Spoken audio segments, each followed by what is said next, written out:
Hello, friends. We're about to explore the most embarrassing royal deaths in history this evening. Without further ado, let's begin the narrative. Throughout the annals of history, royal families have been expected to maintain dignity, grace, and an air of untouchable majesty that separates them from common mortals. Yet death has a peculiar way of humbling even the most powerful monarchs, sometimes in ways so absurd, so utterly ridiculous, that they become the stuff of legend for all the wrong reasons.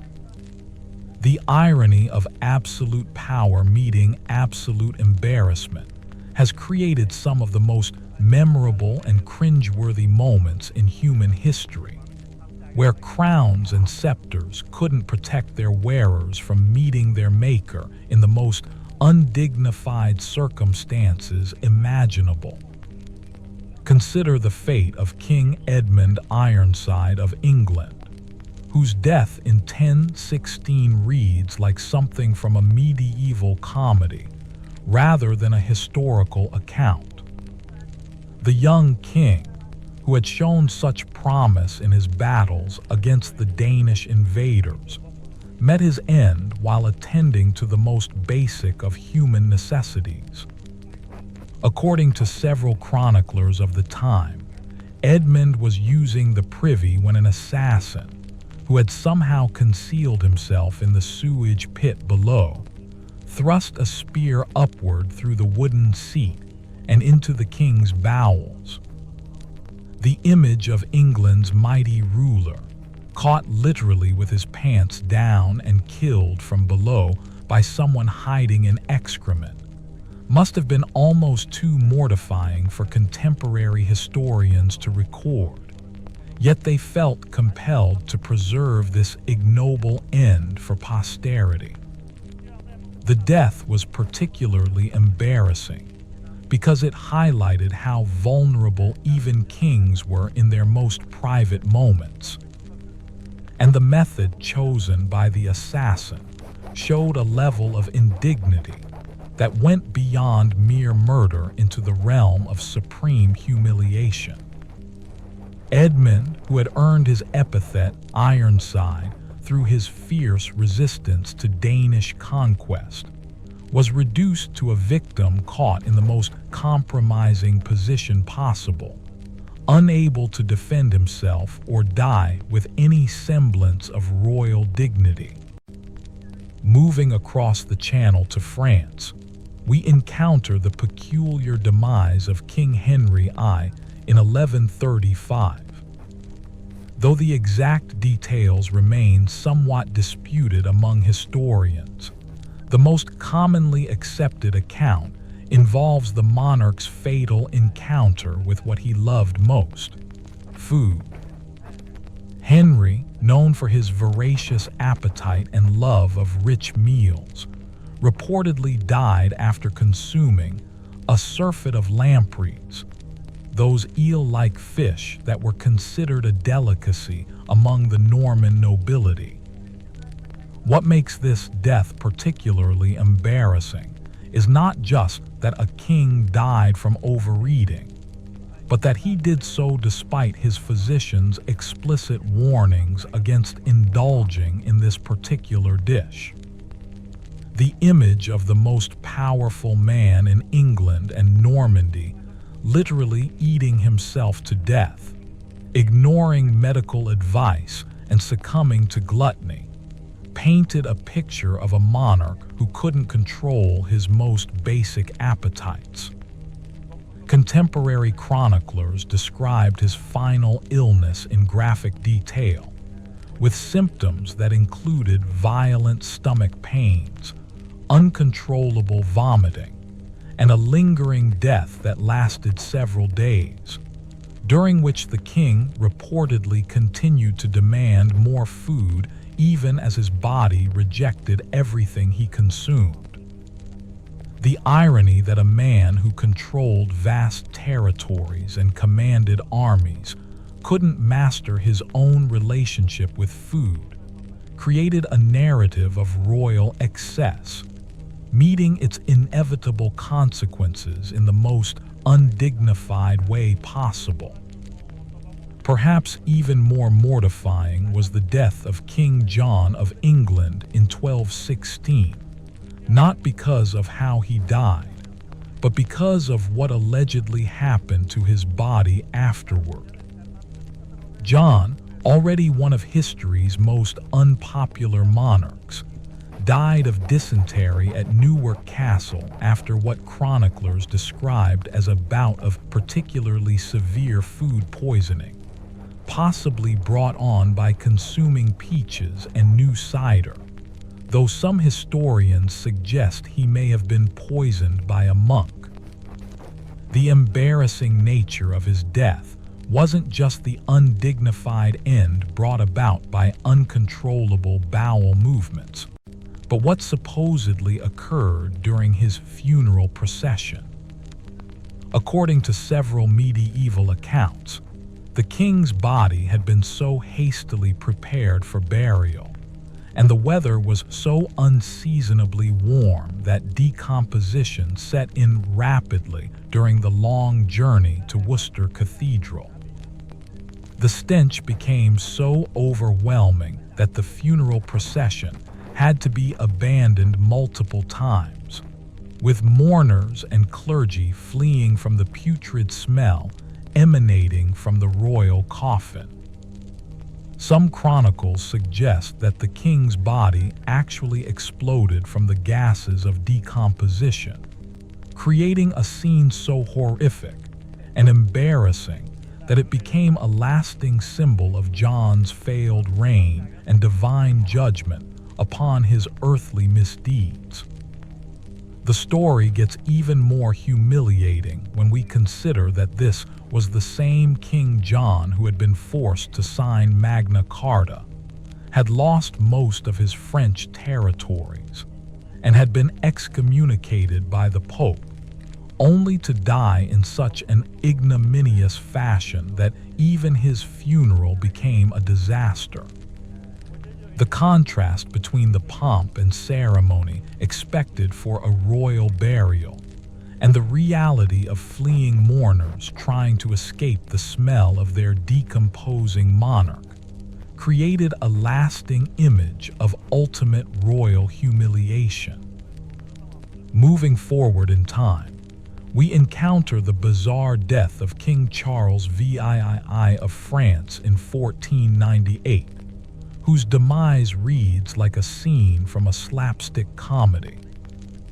The young king, only 27 years old and in apparent good health, was walking through his castle at Ambus when he struck his head on a low doorway lintel. Now, hitting one's head on a door frame is embarrassing enough for any person, but for a king, it represents a level of everyday clumsiness that seems almost incompatible with royal dignity. What makes Charles's death even more mortifying is that he initially seemed fine after the impact, even joking about his mishap with courtiers, only to collapse and die several hours later from what modern medical experts believe was likely a brain hemorrhage. The image of the King of France, ruler of one of Europe's most powerful nations, being felled by something as mundane as poor architectural planning, and his own lack of attention to his surroundings, created a story that spread across European courts like wildfire. Ambassadors and nobles who reported back to their own kingdoms couldn't help but note the absurdity of a monarch who had survived military campaigns and political intrigue, only to be killed by a doorway that thousands of servants and courtiers had presumably navigated safely every day. What made the situation even more embarrassing was that Charles had spent considerable time planning his tomb and funeral arrangements, having commissioned elaborate sculptural work, and planned a ceremony befitting his status as a Renaissance monarch. Instead, he died from what amounted to a household accident, the kind of mishap that might befall any distracted person walking through their home. The contrast between his grand plans for a dignified end and the reality of being killed by architecture created a narrative of cosmic irony that medieval and Renaissance chroniclers found both fascinating and deeply symbolic of the unpredictability of fate. Another particularly embarrassing royal death occurred in 1559, when King Henry II of France met his end during what was supposed to be a glorious tournament, celebrating peace treaties and royal marriages. Henry, an experienced jouster who had participated in countless tournaments throughout his reign, was competing against the Count of Montgomery when Montgomery's lance shattered upon impact with the king's helmet.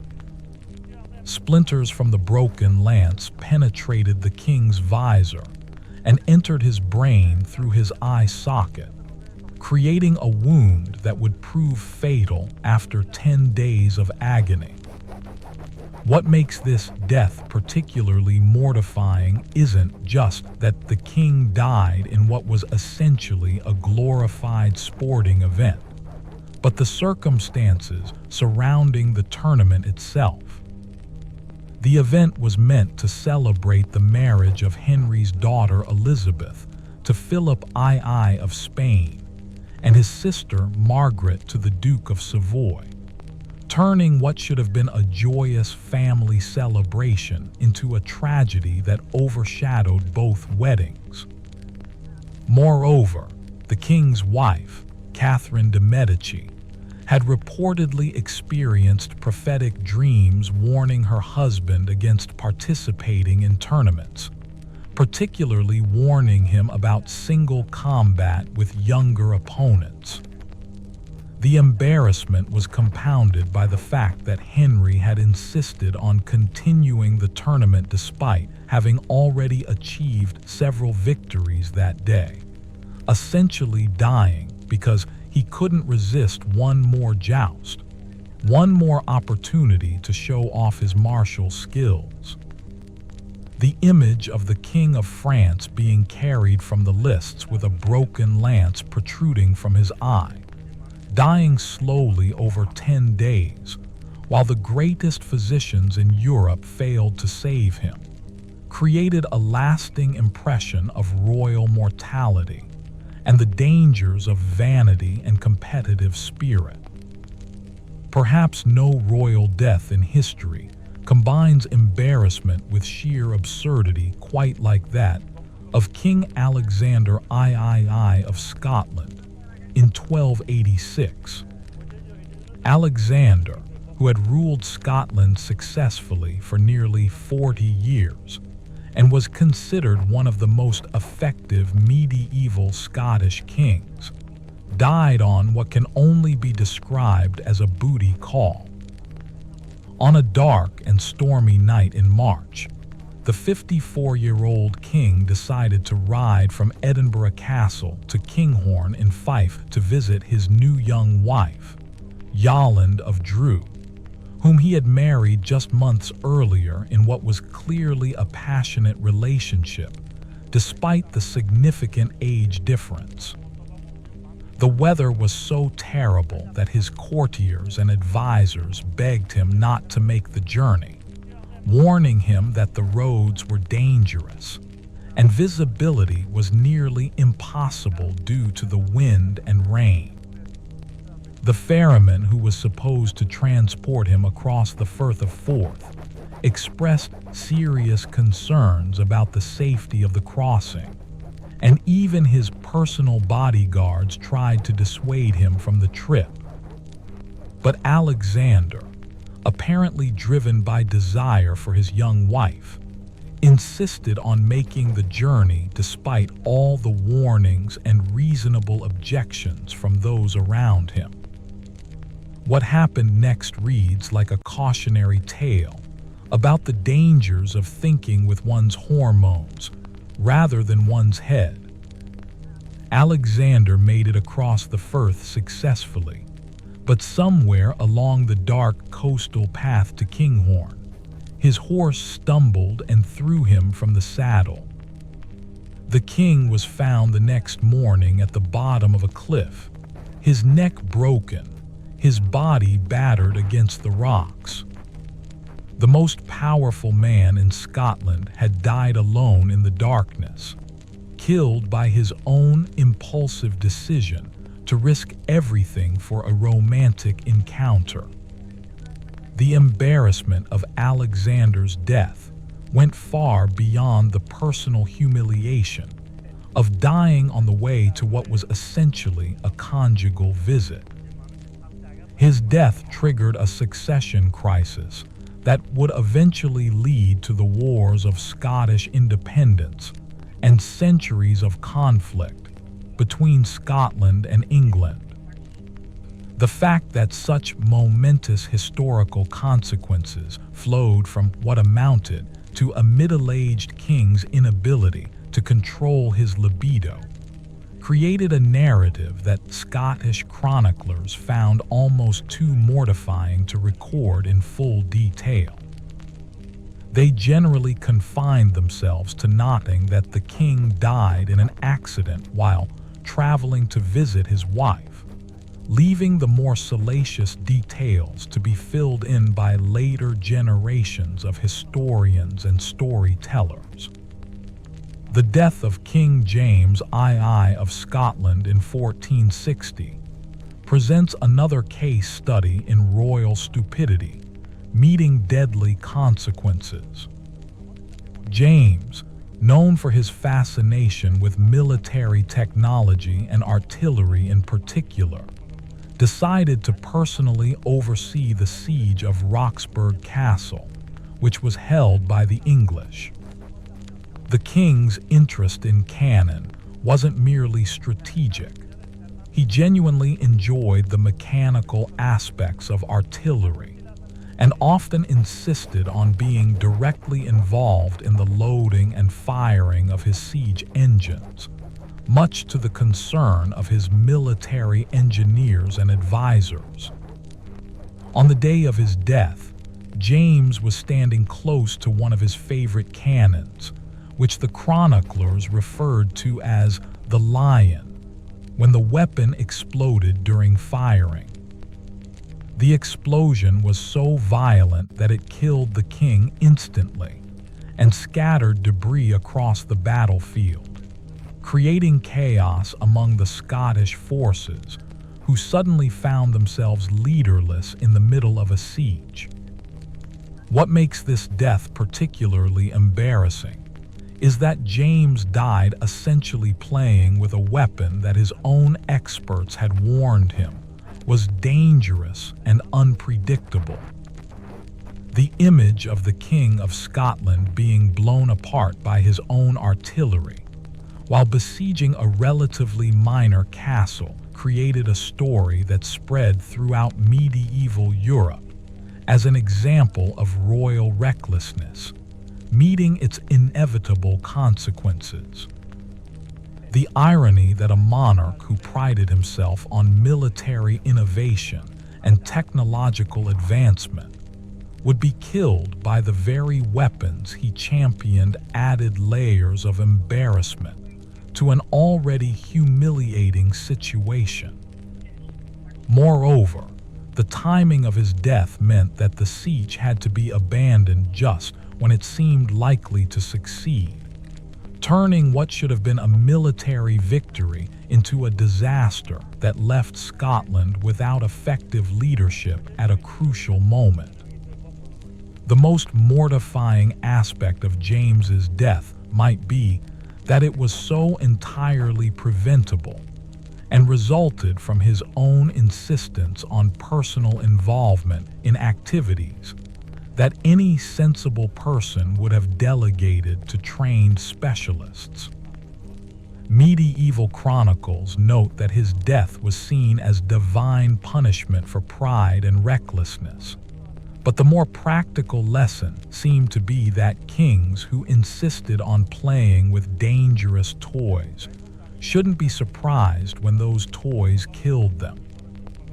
Moving into the early modern period, we encounter the death of King Frederick I of Prussia in 1713, whose final moments created a scene that court chroniclers struggled to describe with appropriate dignity.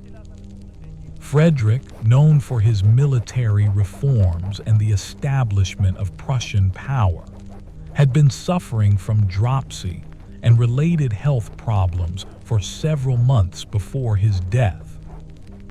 What made his final hours particularly embarrassing was that he died while sitting on his commode, a fact that his courtiers tried desperately to cover up, but which became widely known throughout European royal circles. The scene became even more mortifying when it was discovered that Frederick had been found by his valet in a position that suggested he had been straining violently when death occurred, apparently trying to relieve himself when his heart finally gave out. The image of one of Europe's most militaristic and dignity-obsessed monarchs dying alone on a toilet while struggling with bowel problems created a narrative that completely undermined the carefully cultivated image of Prussian strength and royal invincibility that Frederick had spent decades building. What made the situation even more embarrassing was the elaborate efforts that his courtiers made to create an alternative version of his death, claiming that he had died peacefully in his bed, surrounded by family and advisors offering prayers for his soul. However, the truth leaked out through palace servants and foreign diplomats, creating a scandal that persisted long after Frederick's funeral and tarnished his historical reputation despite his genuine achievements in military and governmental reform. The death of King George II of Great Britain in 1760 follows a remarkably similar pattern, though with even more embarrassing details that his courtiers found almost impossible to suppress. George, who was 76 years old and had been experiencing health problems for several years, was found dead in his water closet at Kensington Palace after his valet became concerned when the king failed to emerge after an unusually long time. According to the official account that emerged later, George had suffered a fatal heart attack while straining to defecate, with the exertion proving too much for his aging cardiovascular system. The discovery scene was apparently so undignified that the servants who found him were sworn to secrecy. But the details inevitably leaked out and became the subject of gossip and satirical pamphlets throughout London.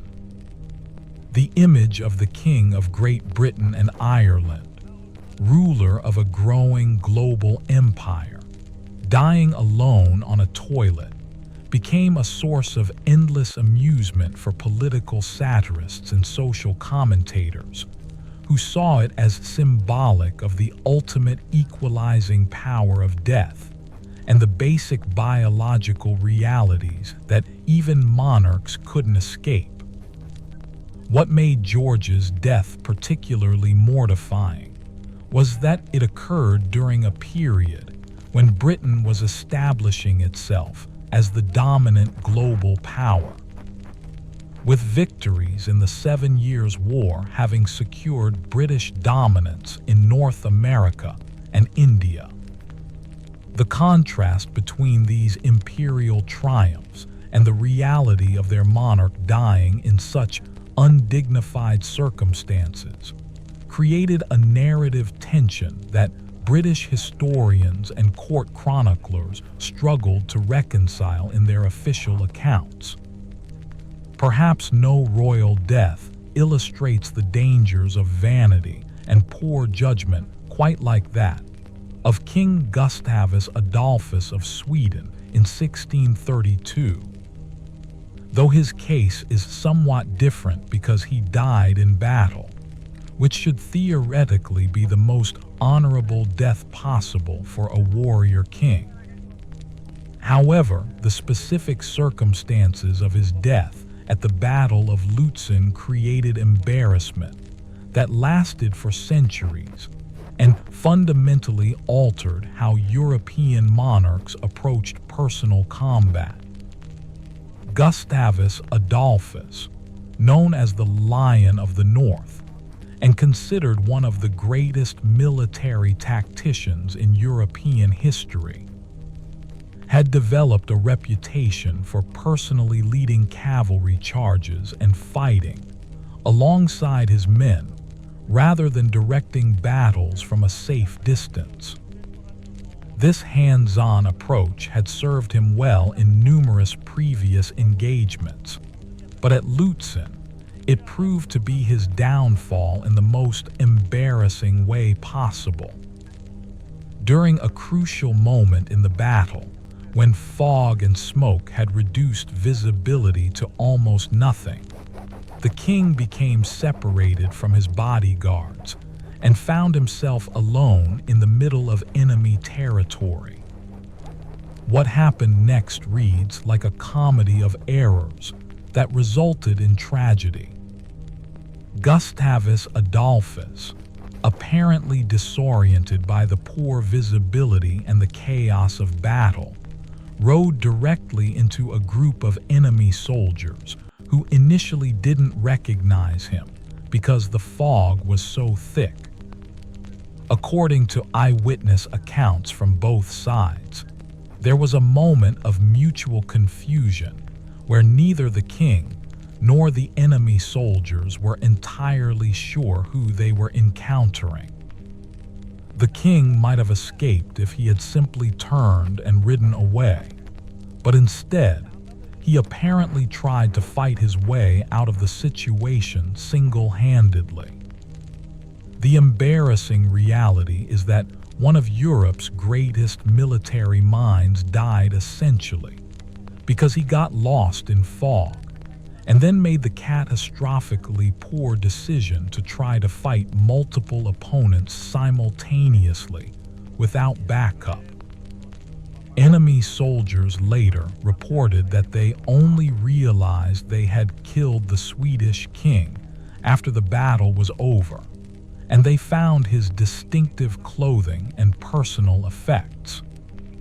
The image of the Lion of the North, dying alone and confused in the fog, killed by ordinary soldiers who didn't even know who they were fighting, created a narrative that Swedish court historians struggled to present in a heroic light.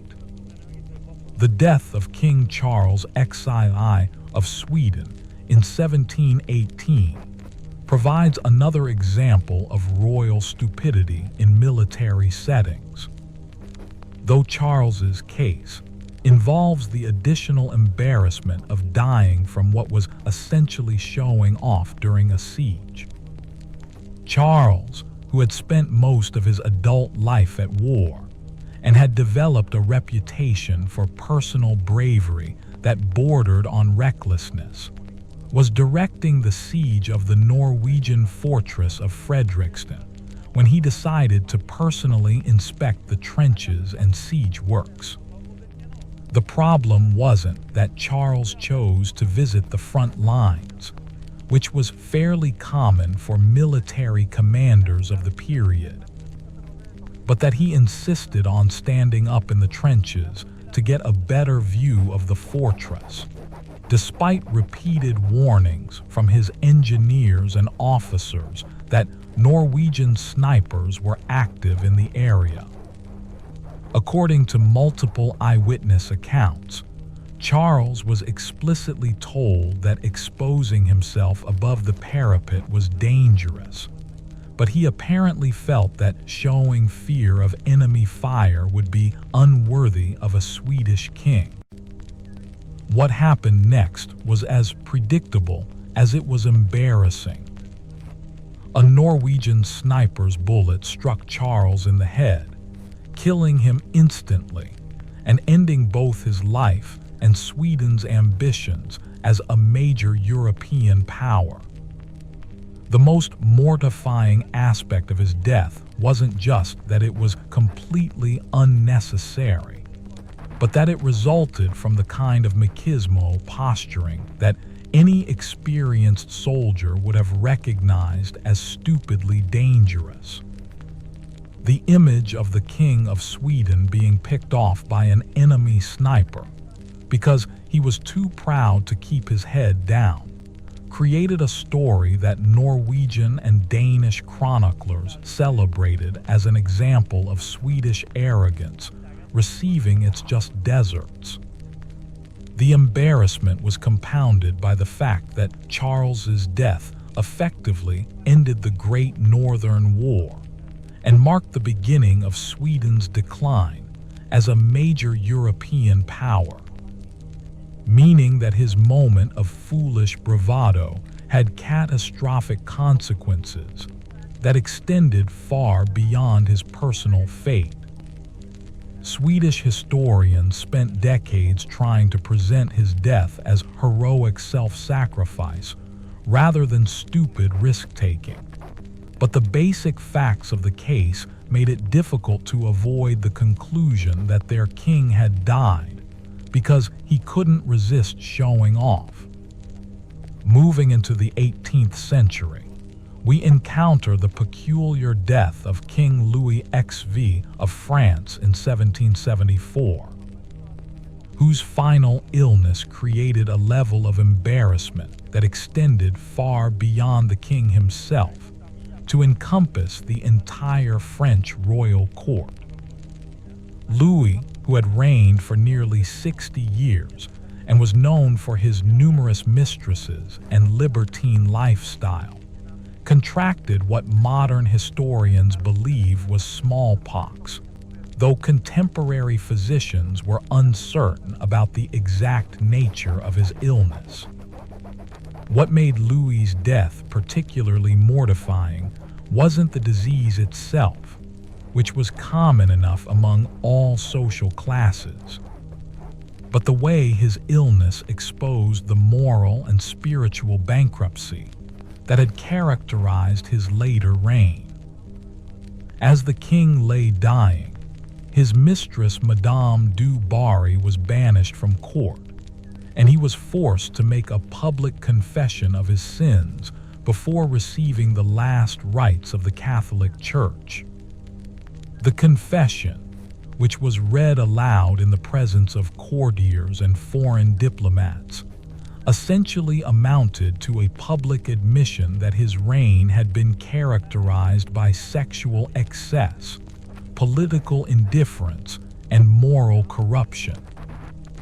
The scene of the once mighty King of France, who had been known as Louis the Beloved early in his reign, lying in bed while priests cataloged his moral failures and demanded public repentance, created an image of royal humiliation that spread throughout Europe.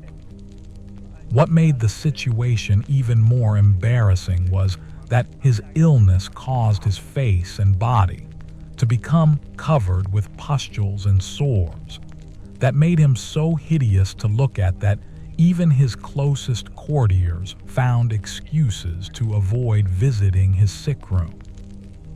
The smell emanating from the king's decaying body became so overwhelming that the palace windows had to be kept open despite the cold weather, and many courtiers simply fled Versailles entirely rather than endure the stench of their dying monarch. The contrast between the opulent surroundings of the palace and the reality of a rotting king lying in his own filth, while priests demanded moral accountability, created a scene that seemed to symbolize the corruption and decay of the entire ancient region. Perhaps the most embarrassing aspect of Louis's death was what happened immediately afterward, when courtiers and servants literally fled the palace in terror, not just of the disease, but of the financial and political chaos they expected to follow. The scene of rats deserting a sinking ship was made even more humiliating by the fact that the king's body was so putrid that it had to be sealed in multiple coffins and buried quickly without the elaborate funeral ceremonies that normally accompanied royal deaths. The death of King George IV of Great Britain in 1830 created a different kind of embarrassment, related not to the circumstances of his death, but to the revelations about his lifestyle that emerged during his final illness. George, who had been Prince Regent during his father's madness and was known for his extravagant spending and enormous appetite, died of what physicians described as a combination of heart disease, liver failure, and complications from obesity and alcoholism. What made George's death mortifying wasn't just that he died from what amounted to lifestyle diseases brought on by decades of overindulgence, but the discoveries that were made when his servants began going through his personal effects. The king had apparently hoarded love letters, locks of hair, miniature portraits, and other romantic mementos from dozens of mistresses and female companions, creating a collection that read like a catalog of every scandal and affair of the previous 40 years. Even more embarrassing was the discovery that George had been secretly married to Maria Fitzherbert, a Catholic widow, in a ceremony that was illegal under English law, but which the king had apparently considered valid. The existence of this secret marriage raised questions about the legitimacy of George's subsequent official marriage, and potentially about the succession itself, creating constitutional confusion that added political embarrassment to personal humiliation. The revelations that emerged from George's private papers painted a picture of a monarch who had spent decades deceiving Parliament, the public, and even his own family about his relationships, finances, and personal commitments.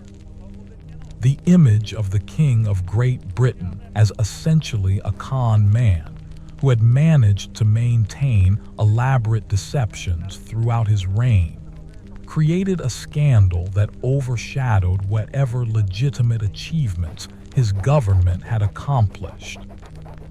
What made the situation even more mortifying was George's enormous debt, which was discovered to be even larger than anyone had suspected, meaning that British taxpayers had been unknowingly subsidizing not just royal extravagance, but also the king's secret romantic life and his collection of sentimental souvenirs from his numerous affairs. The combination of financial irresponsibility, constitutional deception, and personal excess created a narrative of royal failure that took decades for the British monarchy to overcome. The death of Emperor Napoleon III of France in 1873 represents a different category of royal embarrassment, involving not just personal humiliation, but the collapse of an entire political system. Napoleon III, who had styled himself as the heir to his uncle's legacy and had managed to establish the Second French Empire, died in exile in England after the catastrophic defeat in the Franco-Prussian War had ended both his reign and French imperial ambitions. What made Napoleon III's death particularly mortifying wasn't just that he died in exile, but the circumstances that led to his downfall and the revelations about his military incompetence that emerged during the war. The emperor, who had cultivated an image as a military leader in the Napoleonic tradition, proved to be spectacularly unsuited for actual warfare, making a series of strategic and tactical blunders that culminated in his capture at the Battle of Sedan. The image of the Emperor of the French being taken prisoner along with an entire army, essentially handing victory to the Prussians through his own incompetence, created a level of humiliation that extended far beyond personal embarrassment to encompass national shame. What made the situation even more mortifying was that Napoleon III's military failures were so obvious and so avoidable that even his own generals had tried to warn him against the courses of action that led to disaster. The emperor's final years in exile were marked by failing health and a series of painful operations for kidney stones, during which he was often delirious and reportedly called out for his lost empire and complained about the ingratitude of the French people who had abandoned him. The contrast between his earlier grandiose ambitions and the reality of dying as a failed exile, dependent on the charity of the British government he had once opposed, created a narrative of cosmic justice that his political enemies found deeply satisfying. What made Napoleon III's death even more embarrassing was that it occurred just as the Third French Republic was establishing itself as a stable and successful alternative to imperial rule, suggesting that France was actually better off without the emperor and his dynastic pretensions. The timing of his death seemed to underscore the irrelevance of his political legacy and the ultimate futility of his attempts to recreate Napoleonic glory in a changed world. The death of King Ludwig II of Bavaria in 1886 created a different kind of royal embarrassment, involving questions of mental illness, political competence, and mysterious circumstances that have never been fully resolved. Ludwig, known as the Mad King, for his eccentric behavior and obsession with building elaborate fantasy castles, was declared mentally incompetent by a commission of psychiatrists who had never actually examined him, leading to his deposition and confinement. What makes Ludwig's death embarrassing isn't just the circumstances surrounding his deposition, but the suspicious nature of his death just days after being declared insane. Ludwig and his psychiatrist, Dr. Bernhard von Gudden, were found dead in Lake Starnberg under circumstances that have never been satisfactorily explained. The official verdict was suicide, but the evidence was circumstantial at best, and many historians now believe that Ludwig was murdered to prevent him from challenging his deposition. The embarrassment of Ludwig's death extends beyond the mystery surrounding the actual event to encompass the larger questions about royal authority and mental competence that his case raised. The image of a king being declared insane by doctors who had never met him, then dying under suspicious circumstances just as he was about to challenge their findings, created a narrative that suggested the entire concept of hereditary monarchy might be fundamentally flawed. What made Ludwig's death particularly mortifying for the Bavarian royal house was that his eccentric behavior and extravagant spending on fantasy castles had made him a laughingstock throughout Germany, meaning that his death was seen more as comic relief than tragic loss. The contrast between his grandiose architectural ambitions and his pathetic end in a lake created a story that seemed to embody the irrelevance of traditional monarchy in the modern world. The death of King Umberto I of Italy in 1900 provides yet another example of royal mortality meeting embarrassing circumstances.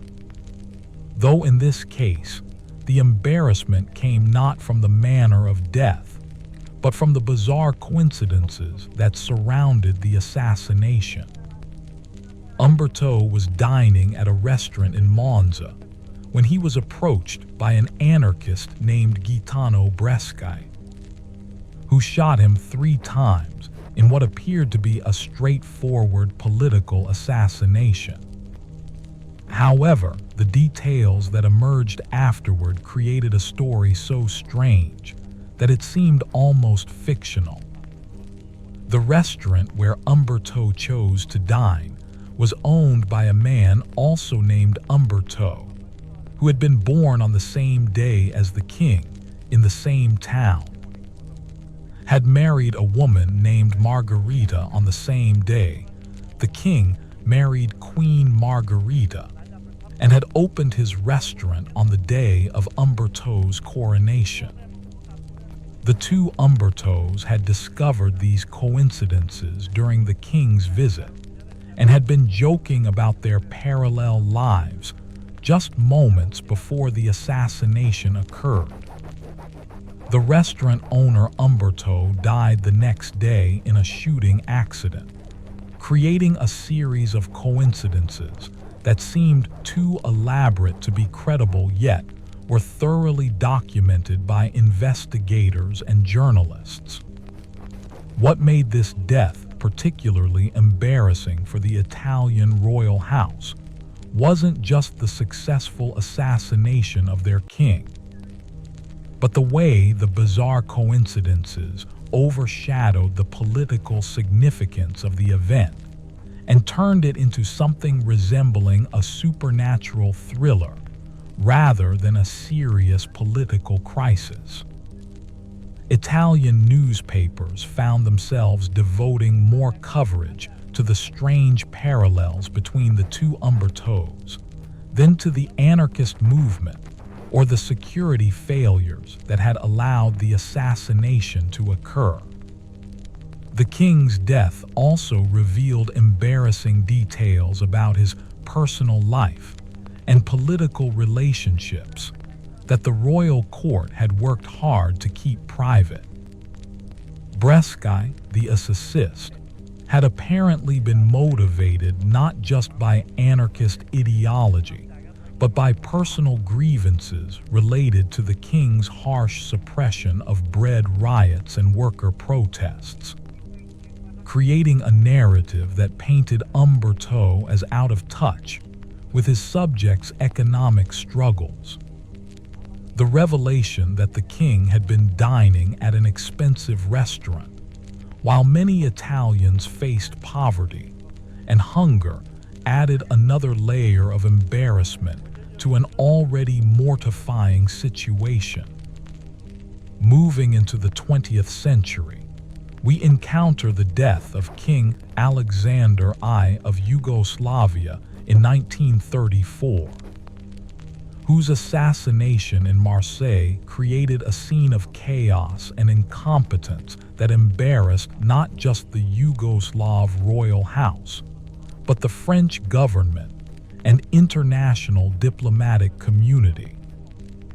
Alexander was making a state visit to France when he was shot by a Bulgarian terrorist named Vlado Chernozemsky, who managed to jump onto the king's car and fire multiple shots at close range before being killed by police and bystanders. What made this assassination particularly embarrassing wasn't just the security failure that allowed a known terrorist to get close enough to kill a visiting monarch, but the complete breakdown of protocol and dignity that followed. The scene was captured on film, showing French officials and Yugoslav diplomats arguing over the king's body, while photographers and newsreel cameramen recorded every moment of chaos and confusion. The image of European dignitaries behaving like squabbling children, while their colleague lay dying, created a scandal that reverberated through diplomatic circles for years. Even more mortifying was the revelation that Chernozemsky had been under French police surveillance before the assassination, but had somehow managed to evade detection and carry out his attack despite multiple intelligence agencies being aware of threats against the king's life. The failure of coordination between French police, Yugoslav security services, and international intelligence organizations created a comedy of errors that made all the involved parties look incompetent and unprofessional. The aftermath of Alexander's death was equally embarrassing, as it triggered a succession crisis in Yugoslavia and revealed deep divisions within the royal family and government that had been hidden from public view. The image of a kingdom falling apart immediately after its ruler's death suggested that Alexander's authority had been more fragile than anyone had realized, adding posthumous humiliation to the immediate embarrassment of his assassination. The death of King Zog I of Albania in 1961 represents a different kind of royal embarrassment, involving the pathetic end of a monarch who had spent decades in exile after being driven from his throne by Italian invasion in 1939. Zog, who had begun his career as a tribal chieftain and had managed to declare himself King of Albania in 1928, died in a hotel in Paris, essentially forgotten by the world and dependent on the charity of friends and former supporters. What made Zog's death particularly mortifying wasn't just that he died in exile, but the gradual revelation of how thoroughly he had mismanaged both his kingdom and his personal finances during his brief reign. Zog had apparently spent most of Albania's national treasury on personal luxuries and had made so many enemies among his own people that his overthrow was welcomed even by those who opposed the Italian occupation that replaced him. The former king's final years were marked by a series of increasingly desperate attempts to regain international recognition and support for his restoration, including pathetic appeals to various governments and international organizations that were politely ignored or dismissed. The image of a self-proclaimed king reduced to writing begging letters to foreign ministries and living on handouts from former courtiers, created a narrative of royal failure that was both tragic and embarrassing. What made Zog's death even more humiliating was that Albania had become a communist state under Enver Hoxha, meaning that not only was there no possibility of restoration, but the very memory of the monarchy had been systematically erased from Albanian national consciousness.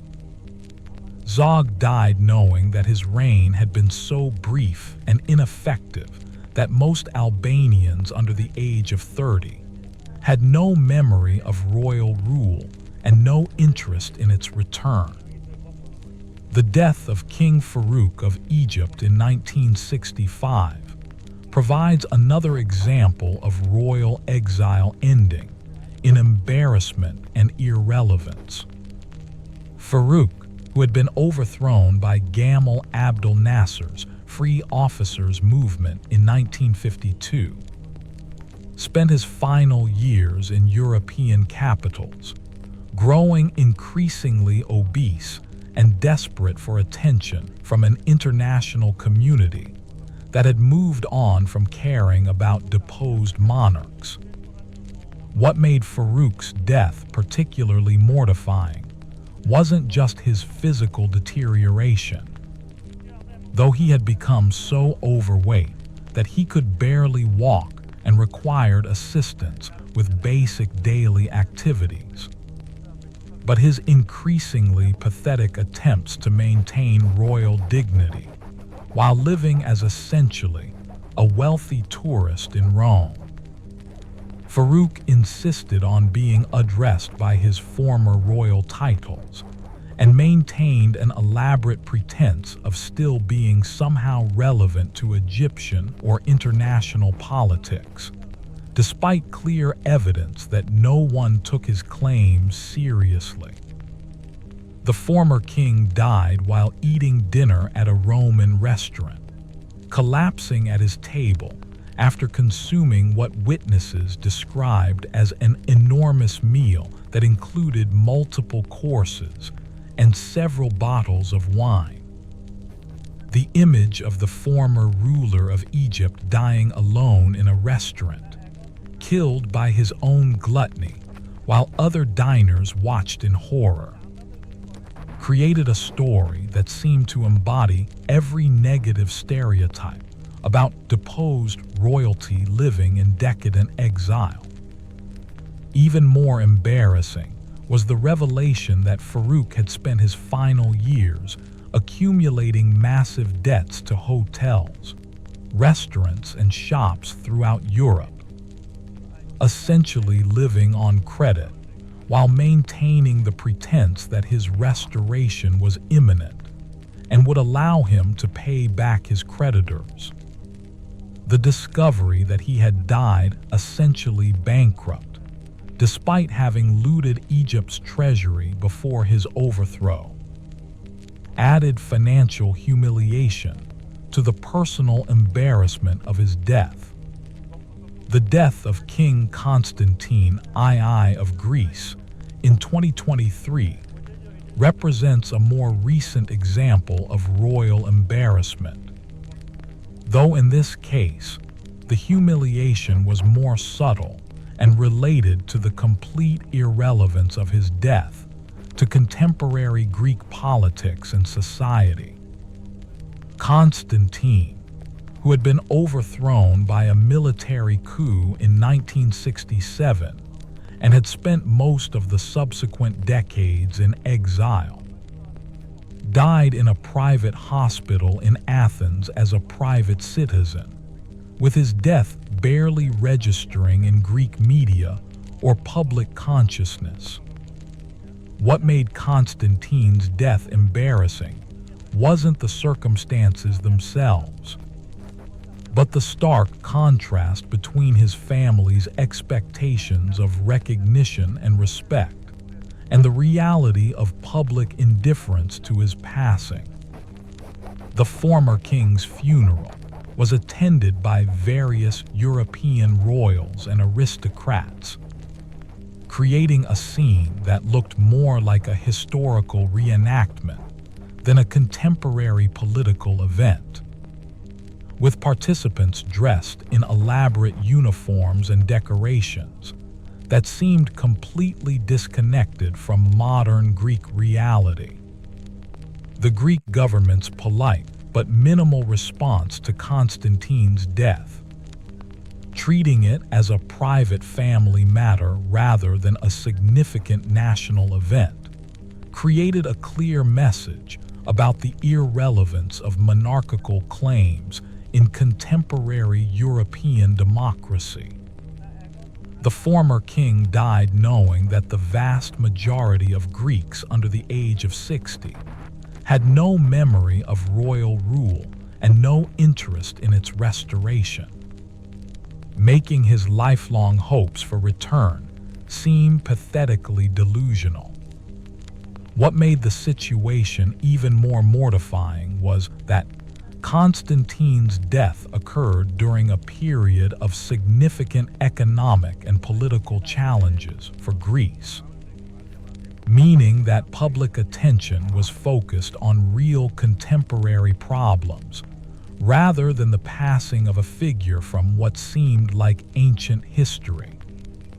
The contrast between the elaborate royal funeral and the pressing needs of ordinary Greeks created an image of aristocratic self-indulgence that reinforced negative stereotypes about monarchy in general.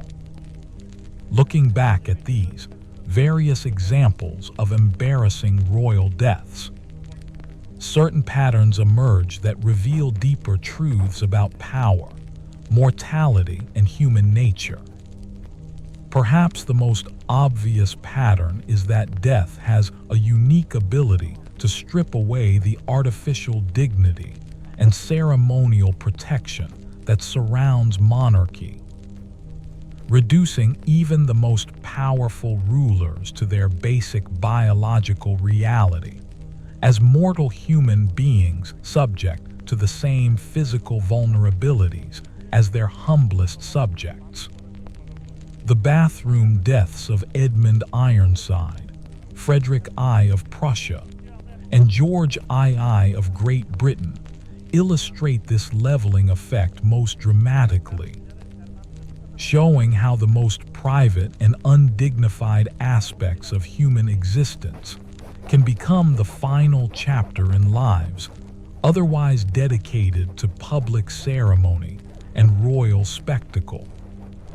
These deaths serve as reminders that no amount of political power or social status can protect anyone from the basic indignities that come with having a physical body. Similarly, the deaths caused by gluttony and overindulgence, from King Henry I's fatal encounter with lampreys to King Farouk's final meal in Rome, demonstrate how royal privilege can become a trap that leads to self-destruction.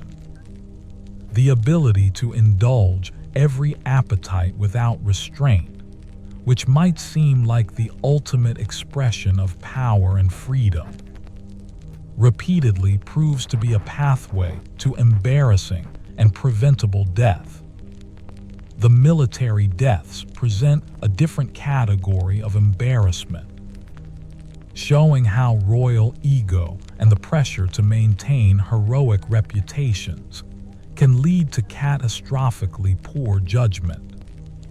Kings like Gustavus Adolphus, Charles XII, and James II died essentially because they couldn't resist showing off or proving their personal courage, turning their deaths into object lessons about the dangers of pride and recklessness.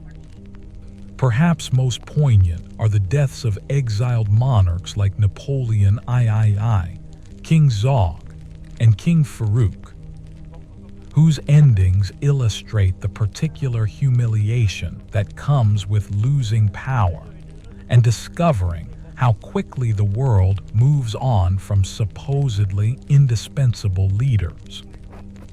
These deaths serve as reminders that political authority, no matter how absolute it might seem at its peak, is ultimately temporary and contingent on circumstances beyond any individual's control.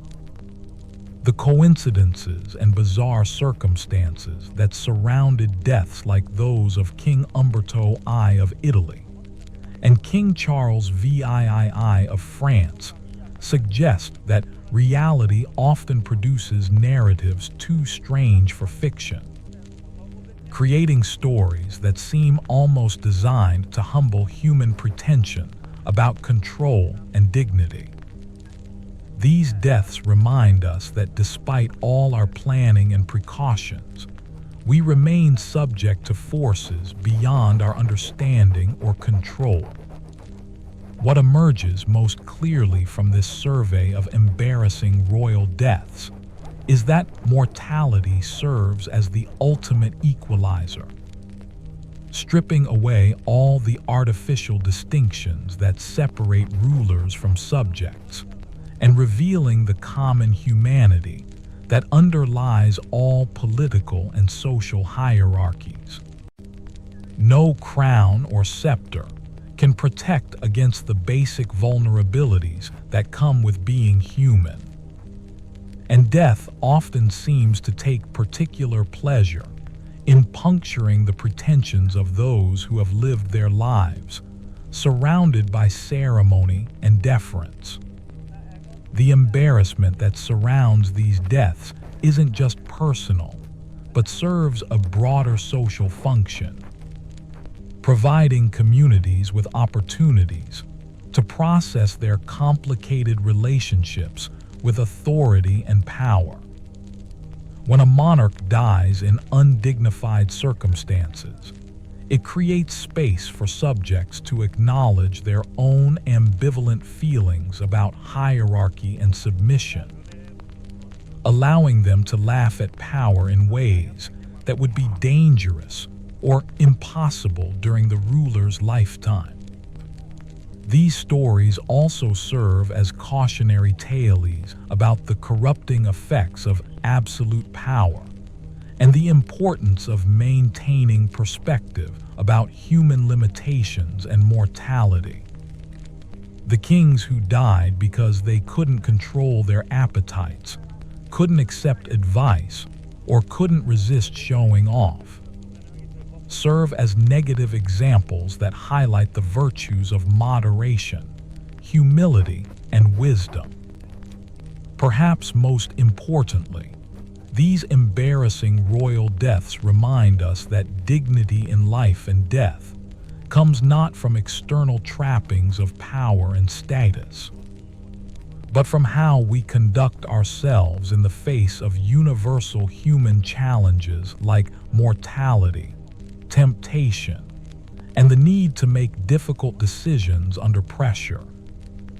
The monarchs who died most embarrassingly were often those who had become so insulated from normal human experience that they lost touch with basic realities about physical vulnerability and social responsibility. The lasting fascination with these stories suggests that they serve needs that go beyond mere entertainment or historical curiosity. They provide ways of thinking about power, mortality, and human nature that might be difficult to explore through more conventional means, offering insights into the universal experiences that connect all humans regardless of their social status or political position. In the end, these embarrassing royal deaths serve as reminders that no amount of earthly power can exempt anyone from the basic conditions of human existence, and that death often provides the final word on lives that might otherwise seem beyond the reach of ordinary consequences. They encourage humility, by showing how quickly and completely power can evaporate. And they offer comfort by demonstrating that even the most privileged humans face the same fundamental challenges that confront everyone. The patterns that emerge from these stories suggest that the most embarrassing deaths often result from the same character flaws that can make monarchy problematic as a political system. The tendency toward excess, the isolation from normal human feedback, the pressure to maintain impossible standards of perfection, and the temptation to believe one's own propaganda about divine appointment or special destiny. These deaths also illustrate how closely related embarrassment and tragedy can be, showing how circumstances that might be merely unfortunate for ordinary people become sources of lasting humiliation when they involve figures whose lives are supposed to exemplify dignity and control. The gap between royal expectations and human reality creates the space where embarrassment flourishes, turning ordinary human failures into legendary examples of cosmic irony. Perhaps the most sobering lesson from this catalog of embarrassing royal deaths is that they remind us how little control anyone has over their final moments and final reputation. Kings who spent decades carefully managing their public image and historical legacy found their entire reigns overshadowed by a few moments of poor judgment, bad luck, or simple biological failure.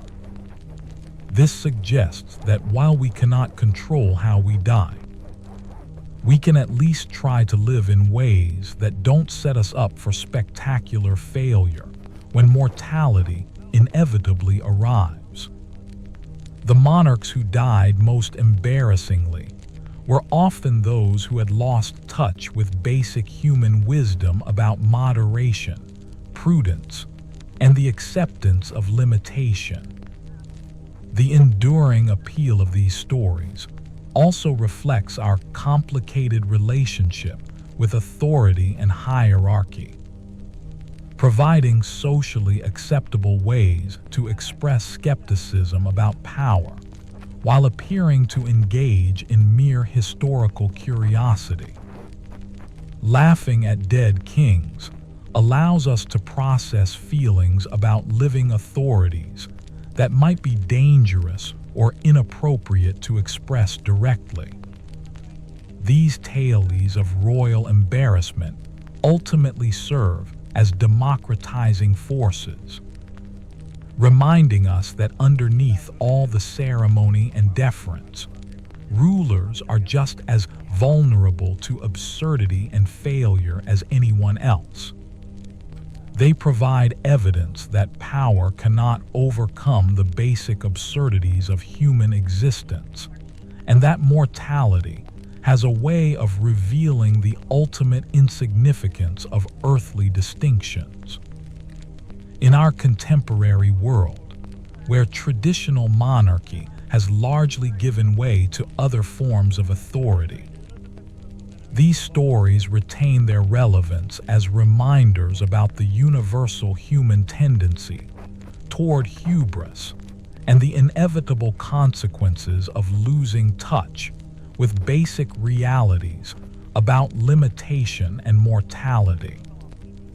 They serve as warnings about what happens when any kind of power becomes too insulated from normal human feedback and accountability. The embarrassing deaths of history's monarchs thus provide not just entertainment but instruction, offering insights into human nature and the proper relationship between power and humility that remain relevant regardless of political system or historical period. They remind us that dignity comes not from avoiding embarrassment, but from accepting our shared vulnerability and mortality with grace and wisdom. These stories also demonstrate the power of narrative to shape historical memory, showing how a few moments of absurdity can overshadow decades of achievement and forever alter how a person is remembered. This serves as a reminder about the importance of consistency and authenticity in how we conduct ourselves, since we never know which moments will define our legacy. The patterns revealed by these embarrassing royal deaths suggest that the most dangerous position for any leader might be the belief that normal rules and limitations don't apply to them.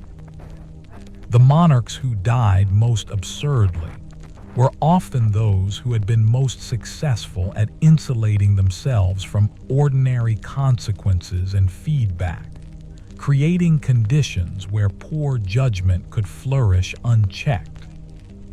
Perhaps the deepest lesson from these tales is that embarrassment, while painful, serves important social and psychological functions by forcing recognition of shared humanity and universal vulnerability. The laughter that greets embarrassing royal deaths isn't just cruel mockery, but a form of collective processing of anxiety about power, mortality, and the human condition.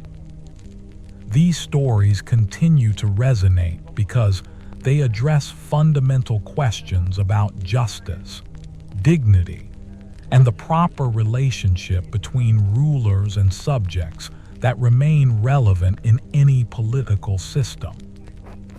They provide ways of thinking about authority that emphasize accountability and human limitation, while offering comfort about the ultimate insignificance of earthly hierarchies. In the end, the most embarrassing royal deaths in history serve as powerful reminders that death is the great equalizer, stripping away all pretense and revealing the common humanity that underlies all political and social distinctions. They encourage humility, wisdom, and perspective about the temporary nature of all earthly power and the importance of maintaining connection to basic human realities, regardless of one's position in society. The death of King Carol II of Romania in 1953 presents another fascinating case study in royal embarrassment extending well beyond the grave. Carol, who had abdicated in 1940 and spent his remaining years in exile, died in Portugal under circumstances that revealed the full extent of his personal and political failures. What made his death particularly mortifying wasn't just his exile, but the sordid details of his final years that emerged afterward, painting a picture of a monarch who had managed to disgrace himself in virtually every aspect of human conduct. Carol's relationship with his mistress Elena Lupescu had already scandalized European society during his reign, but their life in exile revealed new depths of dysfunction and mutual destruction. The former king had become increasingly paranoid and controlling, while Lupescu had apparently developed a gambling addiction that consumed much of their remaining wealth. Their Portuguese neighbors reported constant arguments, often conducted in public, that provided embarrassing entertainment for local society while destroying whatever remained of Carol's royal dignity.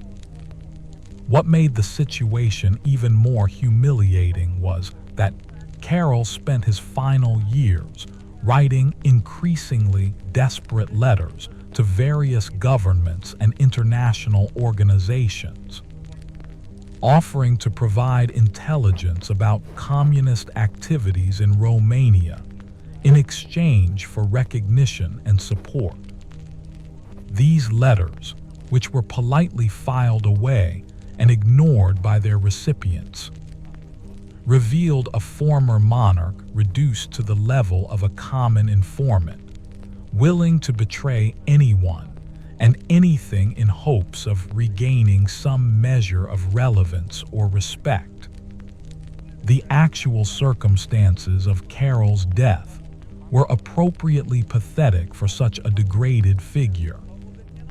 He suffered a heart attack while arguing with Lupescu about money, specifically about her gambling debts and his refusal to sell more of their remaining jewelry to pay her creditors. Witnesses reported that his final words were complaints about financial problems and expressions of bitter resentment toward the Romanian people who had failed to support his return. The image of a former king dying while arguing about gambling debts created a fitting end to a life that had been characterized by poor judgment and moral failure.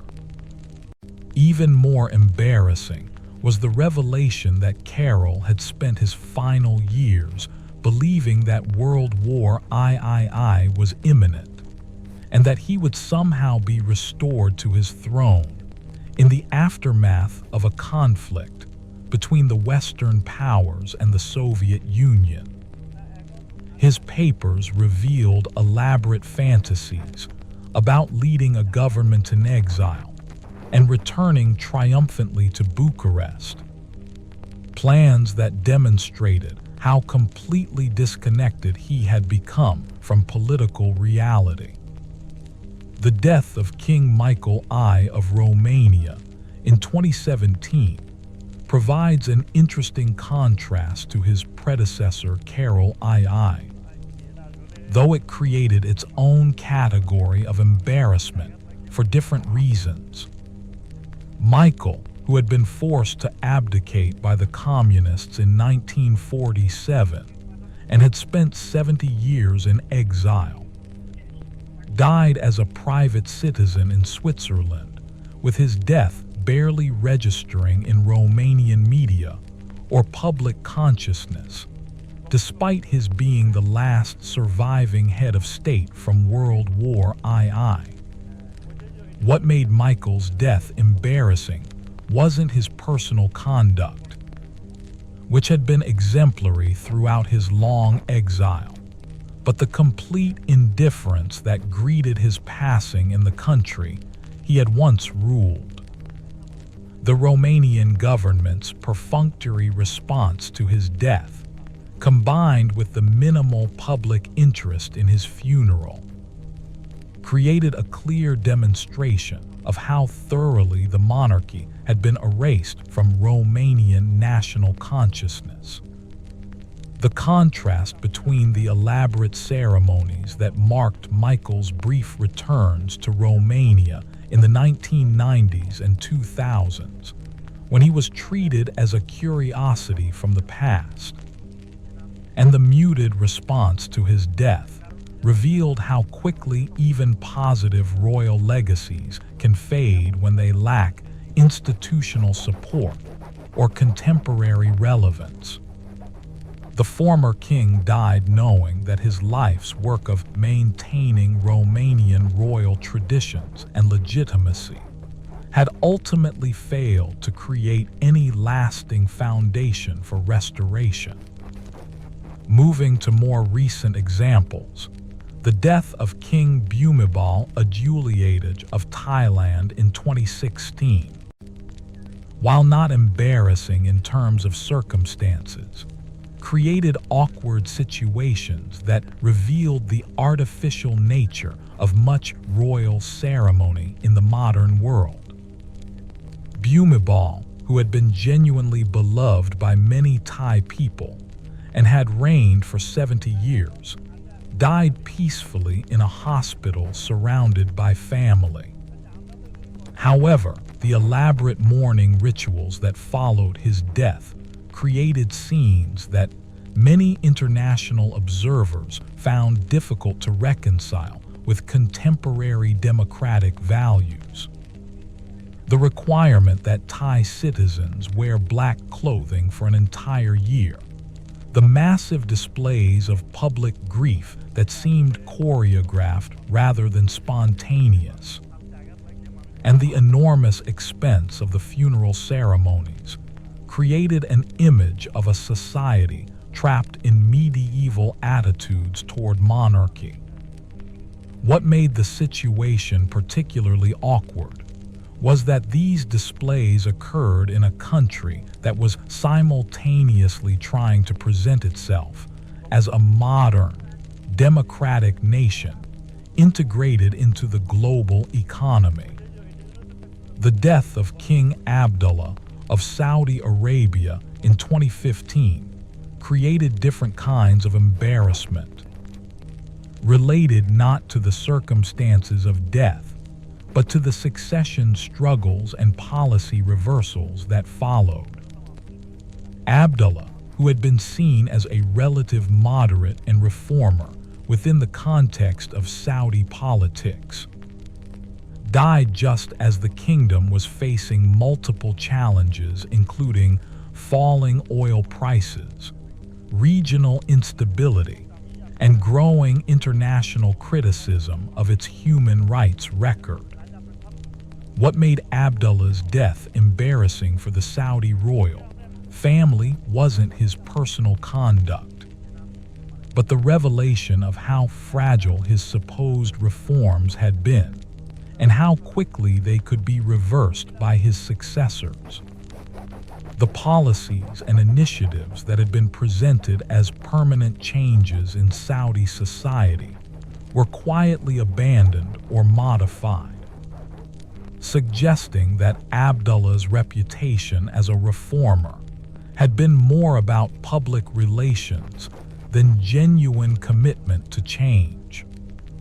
The succession process that followed Abdullah's death also revealed embarrassing details about the internal dynamics of the Saudi royal family, including disputes over inheritance, policy direction, and the proper relationship between traditional Islamic values and modern political necessities. These conflicts, which became public despite efforts to maintain royal unity, created an image of a monarchy that was less stable and unified than its public presentations suggested. Perhaps no recent royal death has created as much sustained embarrassment as that of Prince Philip, Duke of Edinburgh, in 2021.